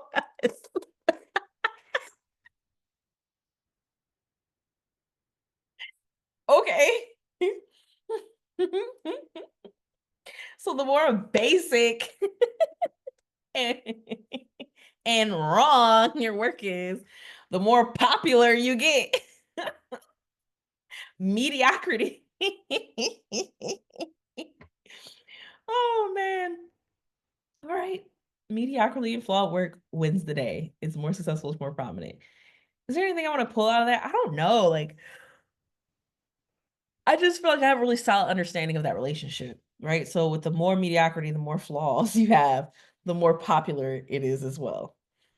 And on the inverse of that, it would mean something along the lines of the more groundbreaking or and accurate it is, likely that the less prominent and successful if it has a direct inverse relationship, but we don't know that. So I'm gonna stick with right now. It says more mediocrity and flawed, more prominent, successful. That's the relationship. I feel good just moving on from that. 7. Which one of the following, if true, most helps to resolve the apparent discrepancy described above? Oh, I love these ones. So, right, it's like a paradox question. So they're like, explain this. Why is it that the more mediocrity and the more flaws you have, the more prominent and successful the work, the scientist is, not the work, but the scientist is? Why? My guess would be that it's more accessible to the general public. Um, Maybe it's touching on like more topics, more popular topics that like require these kinds of work that's more mediocre and flawed. But my general guess would be like more accessibility. Or more just like more on trend with popular topics or something like that. Like think about like when you see the pseudoscience behind, I'm not coming for astrology, but like I'm coming for the bad stuff, right? Like the stuff that's like, because there's stuff that like is actually like very like well thought out and respectable astrology. I don't know. Some of y'all might not think that. I'm just go to like Think of like those really kitty bop basic like quizzes you take of I'm not even gonna go for astrology now. I'm coming off of that because I don't want to offend anybody. It's gonna go with like, which character are you, right? And you fill in the bubbles, and then you get this like character who you're supposed to be most like, and it's on a really appealing character on a really popular show. Let's say SpongeBob, right? So like I fill in all this, you're just like SpongeBob, live your life this way, right? Like that's like real basic. It's not doing much for the world, and it's like got a lot of problems with it to like say like this is your character trait, and maybe giving you advice then based on that, and it's probably like a mess. But it's more popular, right? Because it's like accessible, easy to understand, and it's something that you relate to. So that's like a similar experience I can understand, like in comparison to work that's like groundbreaking and can actually like get into some of your character types and tropes based on like genetics or stuff like that, but maybe such high level language that you're just like, mm? And maybe it just seems boring to you because it's nothing that you like relate to on a day-to-day basis, or it's so removed from how you talk about yourself that you're like, huh? So that's how I can kind of understand it. So yeah, let's see. Something that more accessible and relatable is what I'm looking for. But I'm open to other things because it could look like a lot of different things. Okay. Most scientists produce a great deal of mediocre and flawed work. Okay. So higher numbers of it can lead to more. Okay, maybe. But I don't necessarily like it. In addition to any work they produce that contributes to their prominence and success. Wait, what? Most scientists produce a great deal of mediocre and flawed work in addition to any work they produce that contributes to their prominence and success. Oh. Mm, I'm not liking that. And it's mostly because it's like separating the two things. And I think that most helpful would be like linking these two things together. This can be an explanation that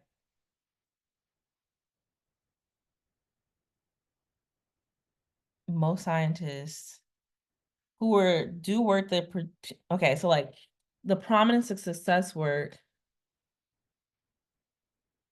is separate from the mediocre flawed work. It's not the same work, right?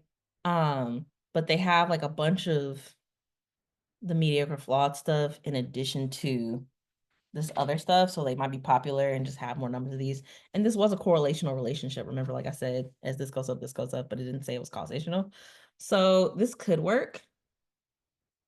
Let's just see what the other options are, if anything stronger. I'll mark this just because it can work. But let's see, looking for something stronger would be great. That really might be the answer. Okay, anyway. The several hundred scientists in the study were not fully representative of scientists in general. This is already undermining this whole thing. It's making more of a problem. um, in general, with respect to either the quality of the work or the promise of success. That doesn't resolve the discrepancy. Does it? No, like it's further of a mystery. Yeah, like if this study wasn't representative, I mean, this thing still stands for these numbers. Like, why does this number of people have this relationship? It doesn't explain that. Just as this is not generally the case. That's something else. On average, the more pieces of prominent, high quality work a scientist has produced, the more prominent and successful that scientist is. Okay. But important, high quality work is the opposite of what we're dealing with. So that doesn't make sense. It further complicates things. The more high quality and important work, we didn't touch it. We said that the more mediocre and flawed work, the more prominent and successful. We're not talking about the prominent. And like I said, that might be inverse, but we don't know that. We don't know that. It could be that too. We're not addressing that. So no. Um, the amount of mediocre and flawed work a scientist produces and the amount of work contributing to his or her prominence and success.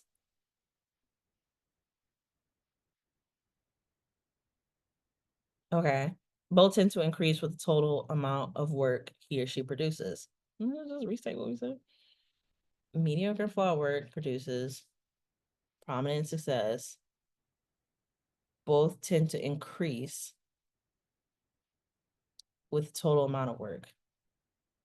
Okay, this is giving me similar vibes to the first one, but this one had to do with like more, most scientists are like producing prominent success work. So I guess the number of scientists that's increasing that like have the prominent success work and like have this mediocre flaw work. Oh wait, that might be an issue there. The more pieces that a scientist produce a great deal of mediocre and flawed work. In addition to any work they produce that contributes to their prominence and success.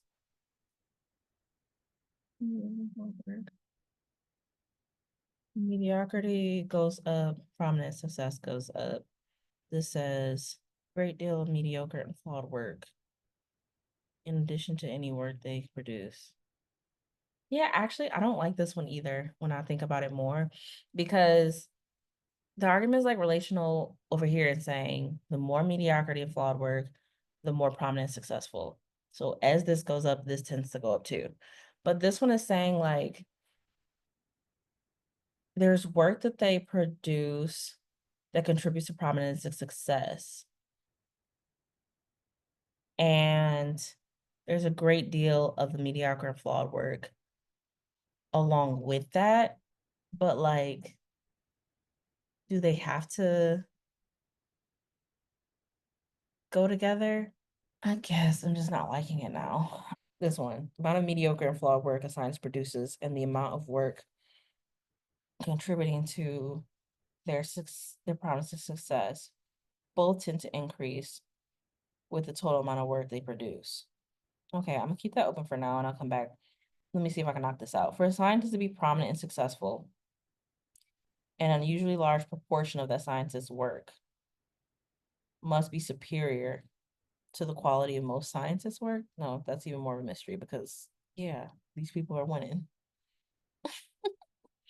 Okay, so now I just need to come in between these two and what's going on. What's the difference between these two? So the first one is saying most scientists produce great deal of the mediocre flawed work in addition to the prominence of success work. And the second one is saying, okay, that the amount of mediocre and flawed work a scientist produces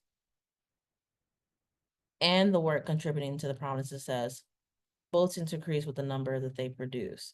So in that world, right, I think that's like one of the scenarios I pointed out actually, like where in order to get the prominent success, you're producing a bunch of stuff, right? And because you're producing a bunch of stuff, you got a range of stuff. You got mediocre flawed, you got prominent success, maybe some of that overlaps. You got maybe some like valid stuff too, but you're just doing like a bunch of stuff. And so all of it goes up with the amount that you're producing. And this one's saying,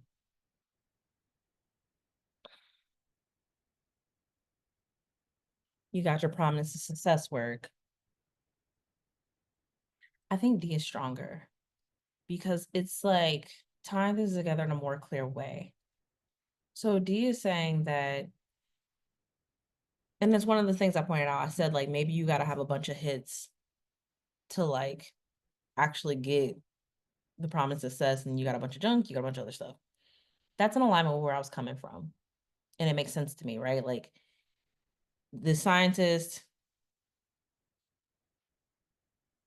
yeah, so for any general scientist, as the amount of work you produce goes up, so does the amount of flawed work, so does the amount of prominent success work. So this is assuming that like those two things are separate, right? Or they can be coming together, but like giving society more of a benefit of the doubt than I was initially doing. And so with that understanding that all that just goes up together because you're producing a ton. That makes a lot of sense. This one, if it really is wrong, then why is it wrong? So this one is saying, well, scientists produce a great deal of mediocre and flawed work in addition to any work they produce that contributes to their prominence and success. it doesn't really tie things in as clearly for me as D does, right? This one's saying as you produce more, a bunch of the stuff goes up. So yeah, this one is saying that you have the word for prominence of success, and there's a great deal of the mediocre and flawed along with any work that goes with prominence of success. And I think that just serves as a further mystery because it's like, why does the mediocre and flawed work come with the prominence of success work? Do I have that same question in D? Not really, because it's saying that both of those categories rise with the amount of work in general. And this one, A, is like making me question, like, why is it that the prominence of success work is bringing up the mediocre and flawed work too? Right? So that's where the main difference is. One is saying you just producing a bunch of work in general and like everything is going up. And then that's D. And then A is saying promise success work means mediocre flawed work going up too. And I just feel like that brings me more questions than answers. So for that, I think I'm going to go with D. Yeah. Okay. And with those, like, again, you don't want to be left with more questions than answers. Okay. Carbon dioxide and water vapor in Earth's atmosphere. Warm Earth's surface by, let me just stop here. Science. Sometimes these can be really tricky, but I think if these intimidate you, just take a breath again. And just remember that this is nothing too far-fetched from what you can understand about the world. It's just unfamiliar terms. And this is for anything that intimidates you, types of questions. Just relax. You live in this world, so you should be able to gather some things. It's going to be okay. So anyway, carbon dioxide and water vapor in Earth's atmosphere. Okay. In the air around us. Warm Earth's surface by reducing the amount of heat that radiates back into outer space after reaching Earth's surface from the sun. Okay. What did that just say?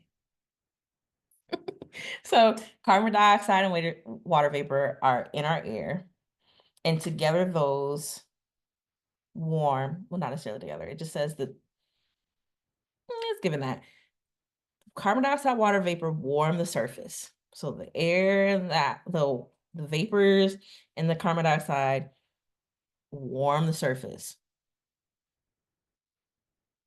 Okay. By reducing the amount of heat that radiates back into outer space. Sounds like global warming. Is this global warming? That's what it sounds like. They trap the heat and stop it from going back out into outer space after reaching Earth's surface from the sun. Yeah, it sounds like global warming. Right? So the heat from the sun comes in here and carbon dioxide and water vapor basically trap it in the atmosphere instead of letting it reflect back out. Okay, great. Substantially higher concentrations of carbon dioxide and water vapor in the atmosphere would enhance this effect at least slightly. Okay. So the more of it, the more of carbon dioxide, water vapor we have, the more this effect can get big. At least, what was that? What was that language? At least slightly. So substantially higher would enhance it at least slightly. Okay. Such concentrations would also make the sky cloudier. Interesting.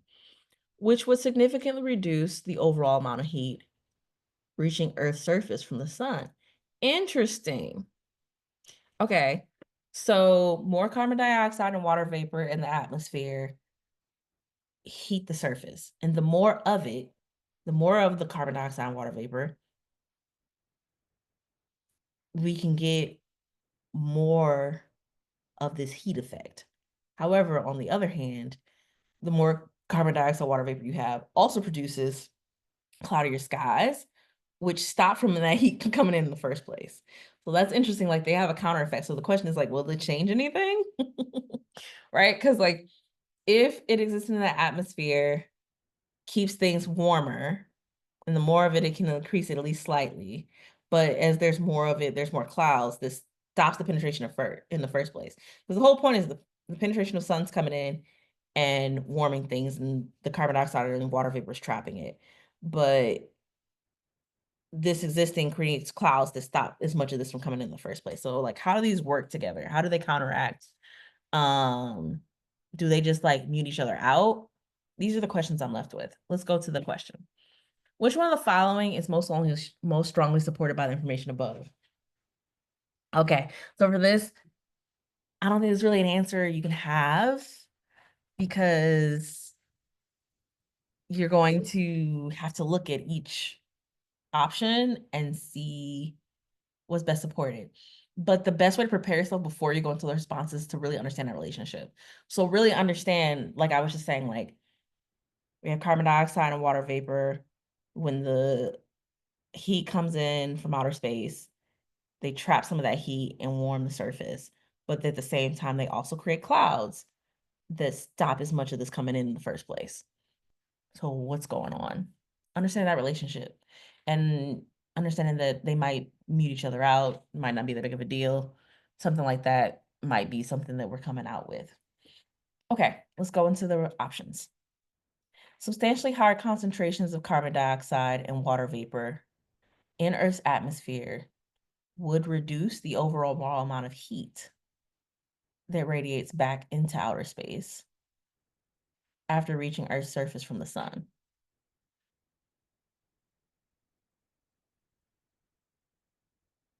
Reduce overall amount of heat that radiates back in outer space. I think so, yeah, because that's what we talked about, right? These two warm the surface by reducing the amount of heat that radiates back into outer space. That's what we're saying here. The words that I don't like that are making me hesitate. Substantially higher concentrations. They say that here, and then they said that it would enhance effectively slightly, but they're not talking about enhancing effect, so they're just keeping it simple here and they say would reduce overall amount of heat. Well, even without the higher concentrations, they say that these two automatically reduce the amount of heat. It doesn't have to be higher or lower. These two existing in the atmosphere already have this interaction. So yeah, even with like that makes sense that they will reduce overall amount of heat that radiates back into outer space and like from where we are now, I guess the assumption. So like, and they say it's substantially higher would enhance the effect, so it would reduce even more, at least slightly. So that's consistent. That's supported. And again, it's the radiating back into outer space. Yeah. Okay. I like it. So are the rest of these gonna be wrong? Let's see. It should be. Any reduction in the amount of heat that radiates back into outer space after reaching Earth's surface from the sun would be accompanied by a reduction in the overall, it's already sounding really strong. Any reduction in the amount of heat that radiates back would be accompanied by a reduction in the overall amount of heat reaching Earth's surface from the sun. That's just really strong. Like, we just feel like this is doing a lot. So this saying any of the heat, any reduction in the amount of heat making it back out has to be accompanied with like the cloud formation thing. And well, okay, a reduction in the overall amount of heat reaching Earth's surface from the sun. But the only thing that we talked about stopping the heat reaching the surface from the sun would be cloudy skies. Didn't reduce the overall heat reaching Earth's surface from the sun. That's the only time we talked about that. So this would be saying basically like any reduction in the amount of heat that radiates back in outer space would be accompanied by the cloud thing. And I just don't know if that's the case. Like there could be other reasons that the reduction of heat happens that has nothing to do with the clouds that we haven't talked about here. It just feels too strong. And I'm collapsing that so I can like read it better. Substantially higher concentrations of carbon dioxide and water vapor in Earth's atmosphere would cool Earth's surface at least slightly. I don't think so, baby, because Carbon dioxide, water vapor in the atmosphere would help it warm, not cool. I mean, there's the part of the clouds, right, that might be like doing a cooling effect. But in terms of like those two things existing on their own, it says substantially higher. But like I said, it would enhance the effect of the heat. And we didn't like the clouds, it just mm-mm. Because again, we don't know if those meet each other out. We don't know if the heat outdoes the cooling or the cooling does the heat. We don't know that relationship. So that's not really supported well in this. It's really simple. Sticking to the basics. When you stick to the basics, that's a really good option. Okay. A higher concentration of carbon dioxide in Earth's atmosphere would reduce the overall amount of heat reaching Earth's surface from the sun. Okay, let me slow down there. So higher carbon dioxide in the atmosphere would reduce the overall amount of heat reaching the surface. Okay, only if accompanied by an increase in the concentration of water vapor. We didn't say all of that. Like, we didn't say that it was necessary for carbon dioxide to be paired with water vapor to trap the heat. Maybe carbon dioxide can pair with something else, like a nitrogen or something. I don't know. Sounds dangerous. But like, right? There's something else maybe it could pair with that would also heat the earth. But we didn't talk about that. We were just talking about how these two things work. So yeah, it's not supported here. You're jumping outside of what we're talking about. E, slightly higher concentrations of carbon dioxide and water vapor. Okay, in Earth's atmosphere, trapping cloudies, would have no significant overall effect on the average temperature of Earth's surface. That's not really supported because what we get is that it traps heat and it could increase the effect and that it could also like reduce. So like we don't know that. If anything, this is supporting that there is a shift. The significant overall effect, um, maybe, but like it's just the argument isn't catering to that point. The argument is catering to there are some changes that will happen, not the denial of change. So it should be A. Yeah. Woo, almost there, y'all. Four more. Commuter. To induce commuters to take public buses and thereby relieve traffic congestion. Munville is considering raising the fees for downtown parking garages. Although raising parking fees would relieve traffic congestion, the city should not raise these fees. Let me stop there because I feel like I want to make sure I'm on track. So to induce commuters, that means to try and get more of it. Think about like when you induce a labor, right? You're like trying to kickstart it. Induction, right? That's a scientific term to talk about like, what is that, fire? Is that fire? The induction has to do with sparking things? I don't know. I just know, right? Induces to get it going, right? So there, I'm gonna say convince or like urge people to do this certain thing. So to get more commuters to take public buses, or to get commuters to take public buses and relieve traffic congestion. Okay. They're considering raising the fees for the parking garages. So they think raising fees for parking garages is going to get more people to take buses. Although raising parking fees would relieve traffic congestion, the city should not raise these fees. Okay. So the theory is, right, if you raise the fees for the parking garages, you'll get more people to take public buses and thereby relieve traffic congestion. This person already gives you the point. Okay, if you raise the fees, it will relieve traffic congestion. They don't say it's because they'll be taking the buses though, so note that. Okay, so even if that would relieve traffic congestion, the city should not raise these fees. After all, commuting on the buses will be a major inconvenience for most commuters since it is much slower and less reliable than driving. Okay, so they're going ahead and granting you the theory of like, okay, if you increase the parking garage price, people will, yeah, take the buses and relieve the traffic congestion. So that might work, but you still shouldn't do it. And this is from a commuter. Like, this would work, sure, but don't do it because this is going to make commuting such a pain in the butt. We're not trying to deal with like the inconvenience of the bus, and it's slow and it's less reliable.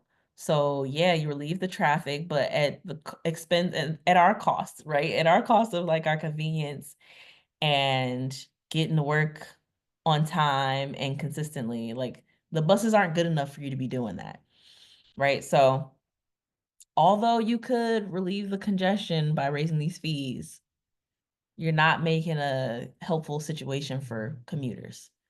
You're making things worse for people who have to commute. Like the traffic congestion relief isn't worth it for the people who have to take the bus. Okay, that's the person's argument. I think the most important thing to take away from this is the fact that this person says that I'll grant you that would work, but it's not good for us commuters. The thing that I'm seeing as a gap though is like, you think it might be bad, but what if the city paired it with a better bus system? Or what if the money that they made from raising the fees was put directly into a fund to make public transportation better? Or if they have a budget that they can set aside for public transportation, right? So it's not necessarily the case that your commute would be worse because they took this action, because there's still an option to actually make the public transportation better than what it is and make it more convenient. So then that undermines your whole argument, because then like that's not even a factor. Raising the fees it would relieve traffic congestion and it would make the commute better in some sense, or maybe it doesn't really change the commute at all. Maybe they improve the public system in such a way in which it's just as convenient as a car, right? So it's not necessarily the case that raising the fees is going to make things more convenient for commuters. That's the gap. Okay, which one of the following principles, if valid, oh, a principle, most helps to justify the reasoning in the commuter's argument? Okay, so now what we're going to actually look for is to take a lesson out of this, right? The principal questions are going to be something where you look for a general statement that's in support of the argument you were just looking for. At least in this case, they're asking like, most helps justify. Okay, so then the principle here would be something along the lines of like, you shouldn't raise the cost of something that's going to inconvenience your commuter, right? Like it's going to speak in more general terms about the situation, and it's going to be in alignment with what the commuter said. So I'm going to be looking for something along the lines of like, you shouldn't raise the cost of something to make conditions worse on the other end, or you shouldn't do something to help that's ultimately going to harm, something like that. It's going to be consistent with this guy's argument, which is that even if you relieve this congestion, you're going to make the commute worse overall. So what's supporting that as a principle? Okay. A city should not implement any policy without considering all probable consequences of the policy. That's in alignment. I think a stronger version would be should not implement any, because maybe they did like consider that. They just didn't care. So like this might be missing a point. I think stronger would be like, should not implement any policy that does more harm than good or something like that. I'm gonna leave it open, but like they might have considered that and just said, we don't care.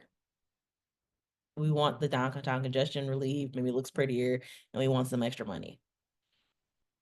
Right? So then like that's not really addressing his part about, again, the commute's gonna get worse for us. Maybe they considered that probable consequence and they were like, we don't care. Okay. Um, but yeah, we'll just leave it open because I don't think I did a good enough job in this surface justification to like wipe it yet. So if I run out of stuff, I'll come back. Given a choice between two measures that each achieve a desired goal, the two measures in this case would be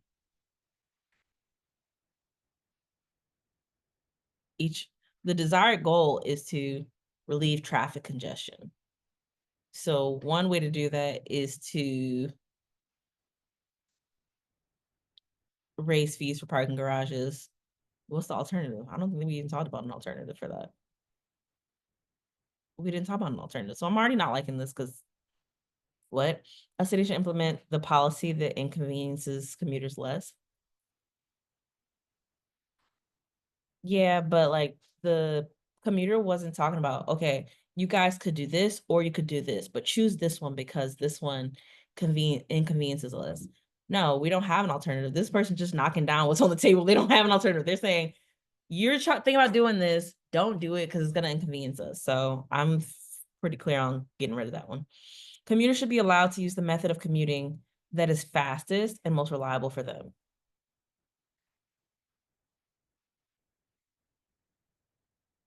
Hmm? But that's not addressing,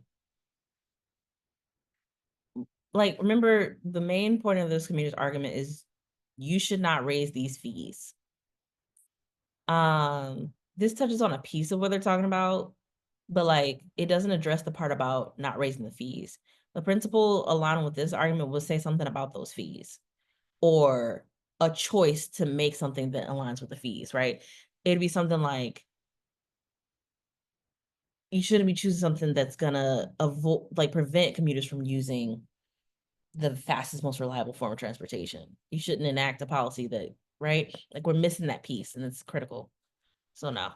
A measure designed to relieve traffic congestion should be implemented only if doing so would not create inconvenience for the commuters. Okay. I like that one. So remember again, I was thinking that the principal is going to have to do something with like,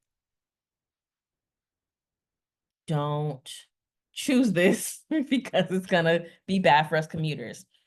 So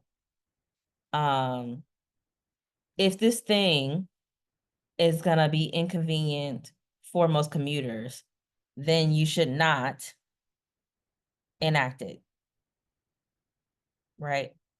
If this is the case, then don't do it. And only if is another way of saying, like, if this is the case, then don't do this. So in the only if, right? Do this only if, so do X only if Y. So do X only if Y. Another way of saying that and flipping it is if not Y, then not X, right? So X only if Y. If you don't have Y, then you don't do X. So if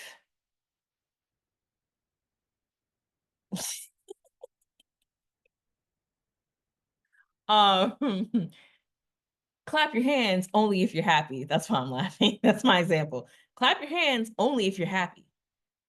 But if you're not happy, then don't clap your hands. In this case, raise the fees only if it's not a major inconvenience for commuters. If it's a major inconvenience for commuters, then don't raise the fees, right? So again, that only if version is raise the fees only if it's not an inconvenience for commuters.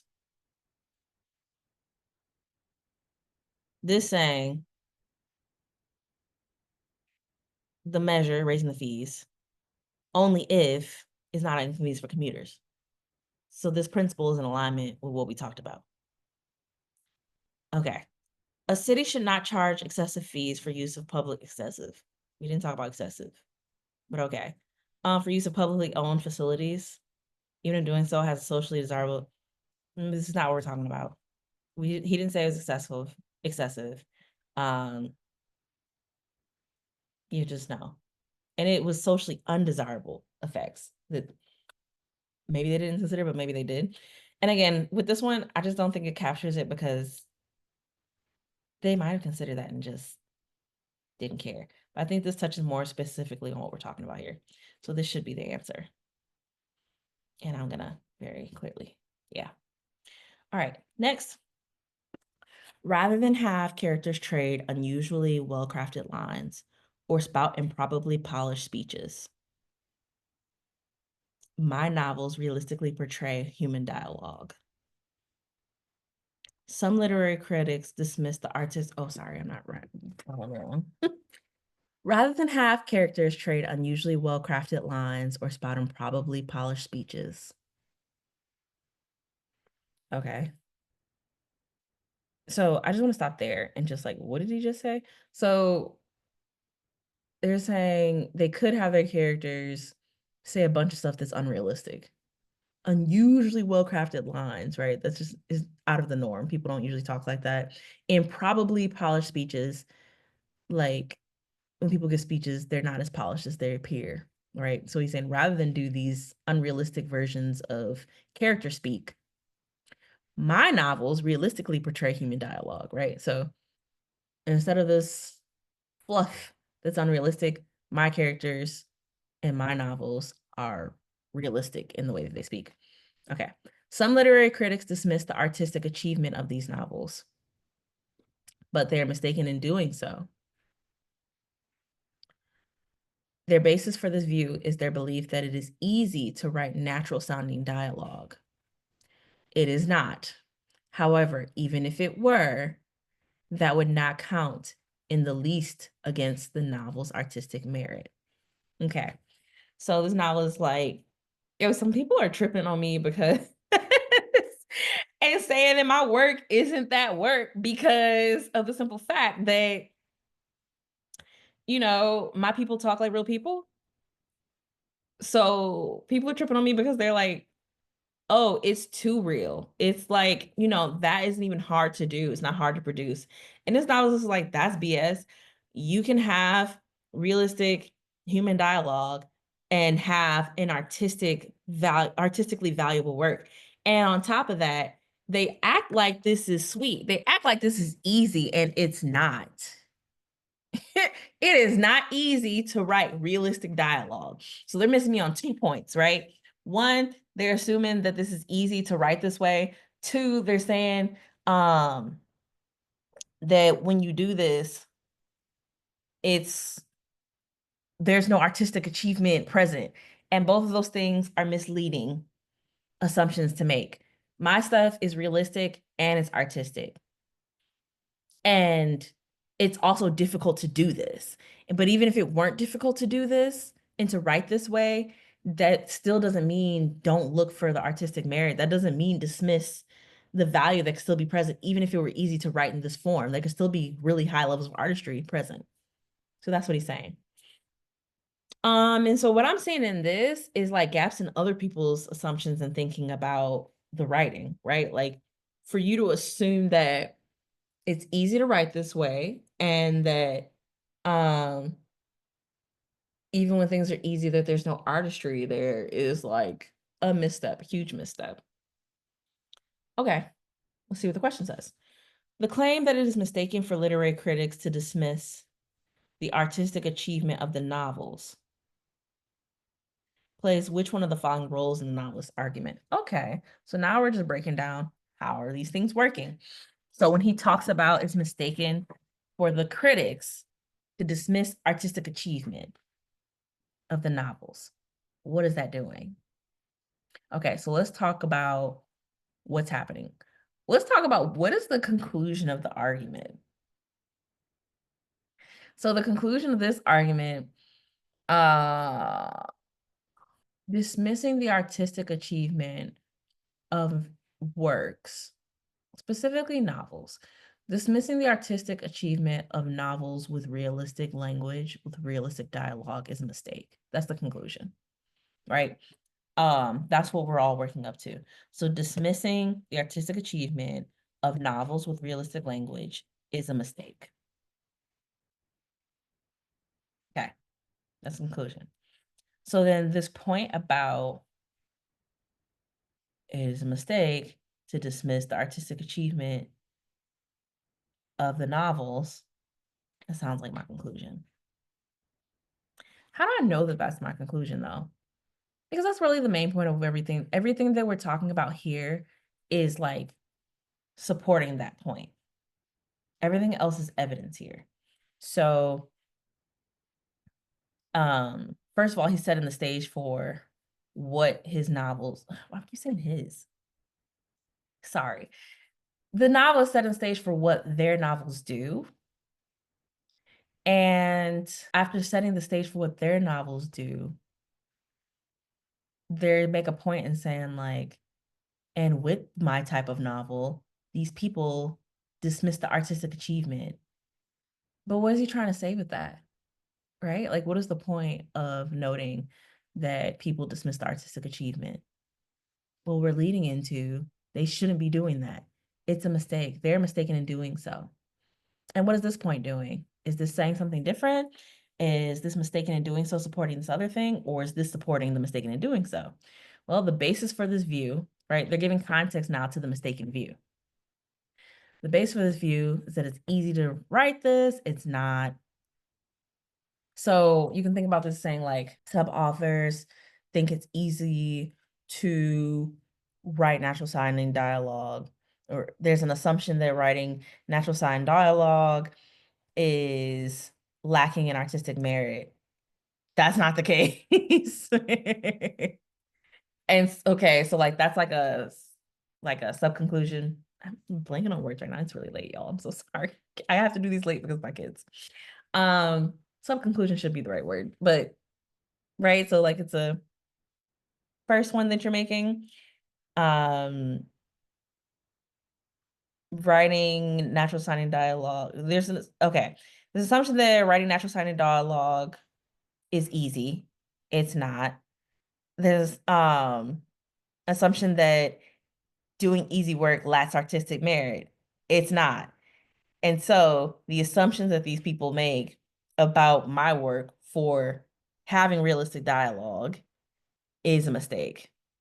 The fact that they dismiss my artistic merit because it sounds easy or it seems easy and it sounds realistic is a mistake. All of this is leading into his point about don't sleep on my stuff. It's a mistake to sleep on my stuff for its artistic merit and its artistic value, right? So when we come down here, it's mistaken for dismiss the artistic achievement of the novels. That I would say is the conclusion. Tangential consonant. We know it's not tangential, and it's a key part of the argument. It's one of two premises. There we go. We're getting. I don't know why. Which purports to independently support the. No, it is the conclusion. It is the conclusion that the argument attempts to establish is a premise that purports to be sufficient in conjunction with another. Blah, blah, blah. No, no, it's the conclusion. Intermediary conclusion, not a sub conclusion. The intermediary conclusion is the stuff about like it's not easy to write this. Even if something's easy, that doesn't mean it doesn't have artistic merit, right? Those are the intermediary conclusions. But the big conclusion is it's a mistake to sleep on my work. What if I'm wrong? It's like, what if I'm wrong? No, I'm not. I know better. Okay. Two more. Many people have a negative reaction to modern art. Some critics have hypothesized that these people simply have an unalterable innate dislike for the abstraction typical of modern art. Okay. Unalterable, innate. Unalterable means it can't change. Innate means it's like internal, it's within, like it's built in. It's just a natural thing that's within you. Okay, so basically they're saying that people have a negative reaction and some people are hypothesized because it's just something within them that you can't change. There's this natural dislike for the abstraction that happens in modern art. Okay. It looks weird and people just don't like that naturally and you can't change it about them. Okay. But consider this analogy. Many people who have had only superficial contact with a sport, where's this going? Interesting. Such as baseball, find it silly or boring. Okay. Yet when these same people come to understand baseball subtleties, they overcome their dislike and even become baseball enthusiasts. Okay, I see what you're doing. Thus, the critics' hypothesis about modern art may be wrong, for it may be that, okay, I see exactly where they're going with this one. So, oh, another one, we finished the argument. Maybe there's more of these now on the tests that got rid of games. Interesting. I don't know. I don't know how representative this is, the LSAT in its general form, but I like this. Okay, so where are they going with this? So they're doing like a parallel kind of situation, right? So they're saying some people hypothesize that there's this unalterable innate dislike for the abstraction in modern art, right? There's something that's like inherently within us where like we don't F with abstraction, right? So that's like some critics' hypothesis about that negative reaction, right?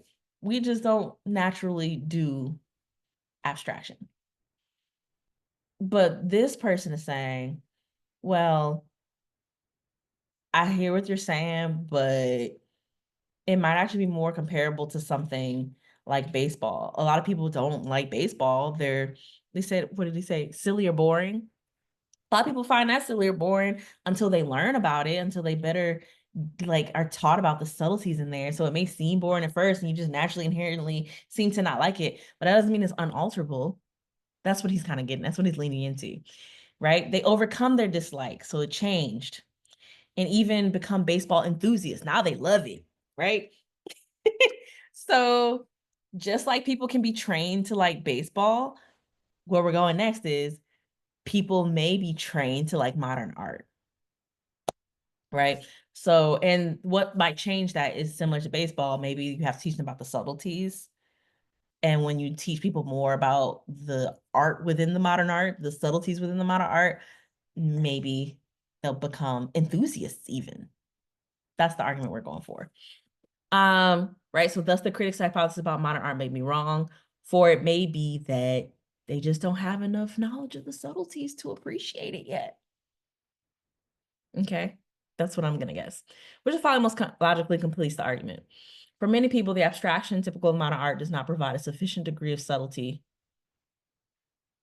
to engage their interest. No, it might have it in there, they just might not know how to identify it yet.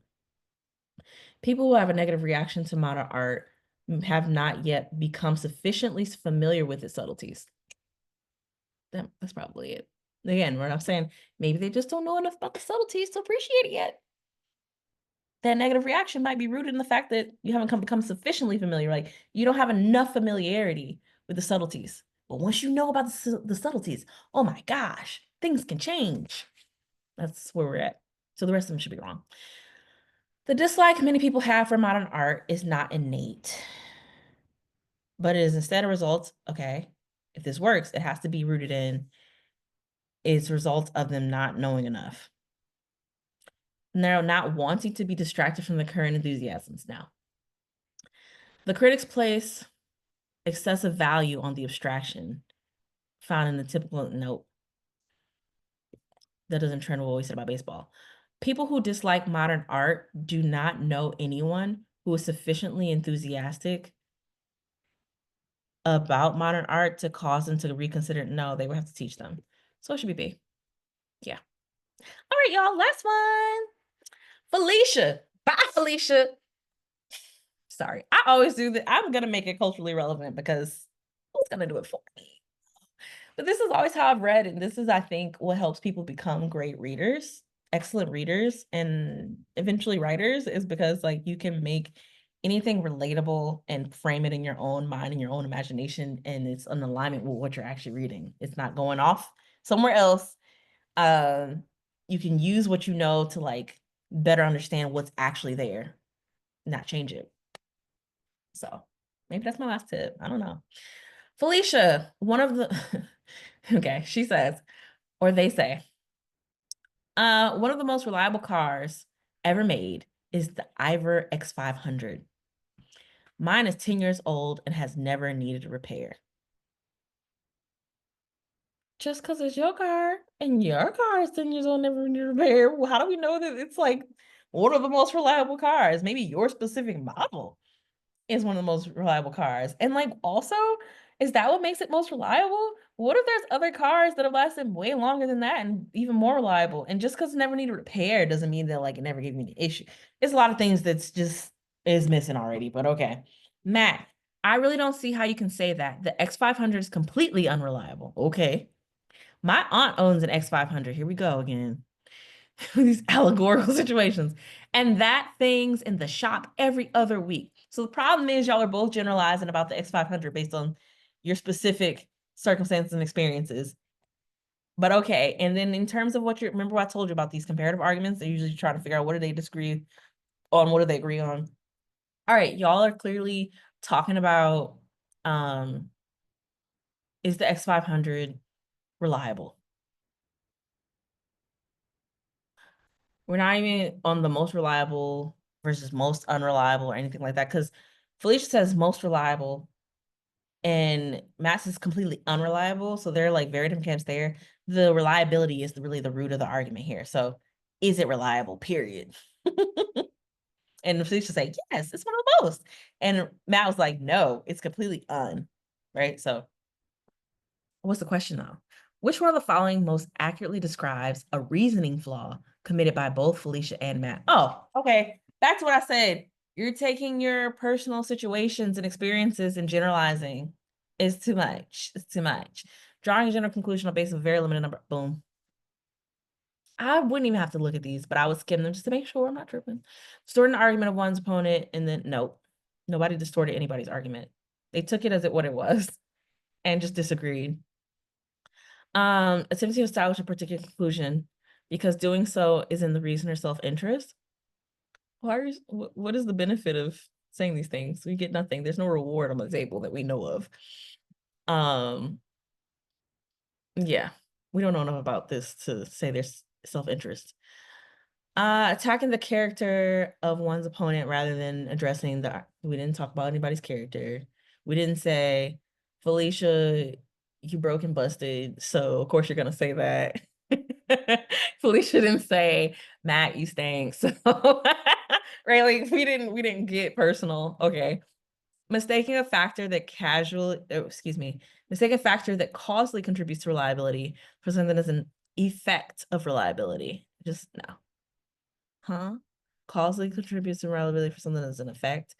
So is it the cause versus the effect? No, we're just talking about reliability generally. So yeah. Okay.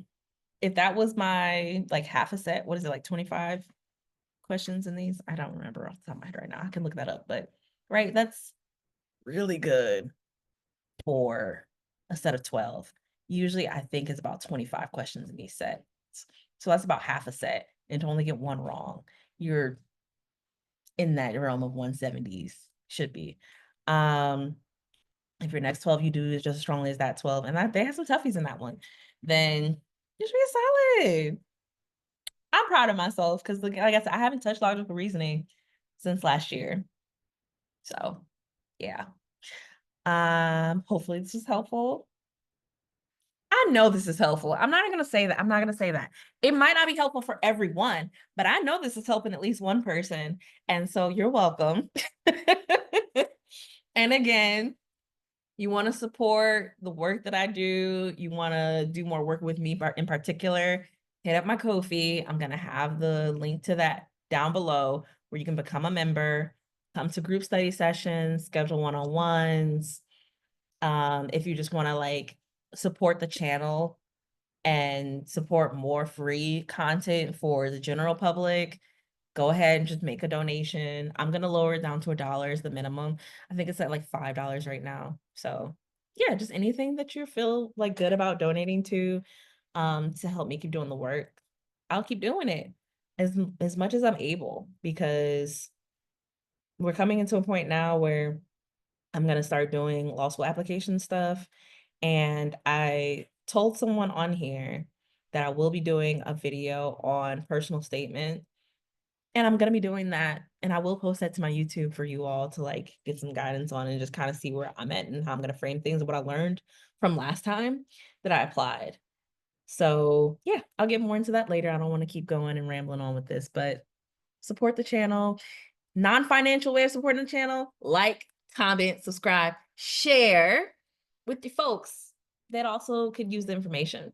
So thank y'all. Have a good night or morning whenever you're watching this, and I'll see you in the next video.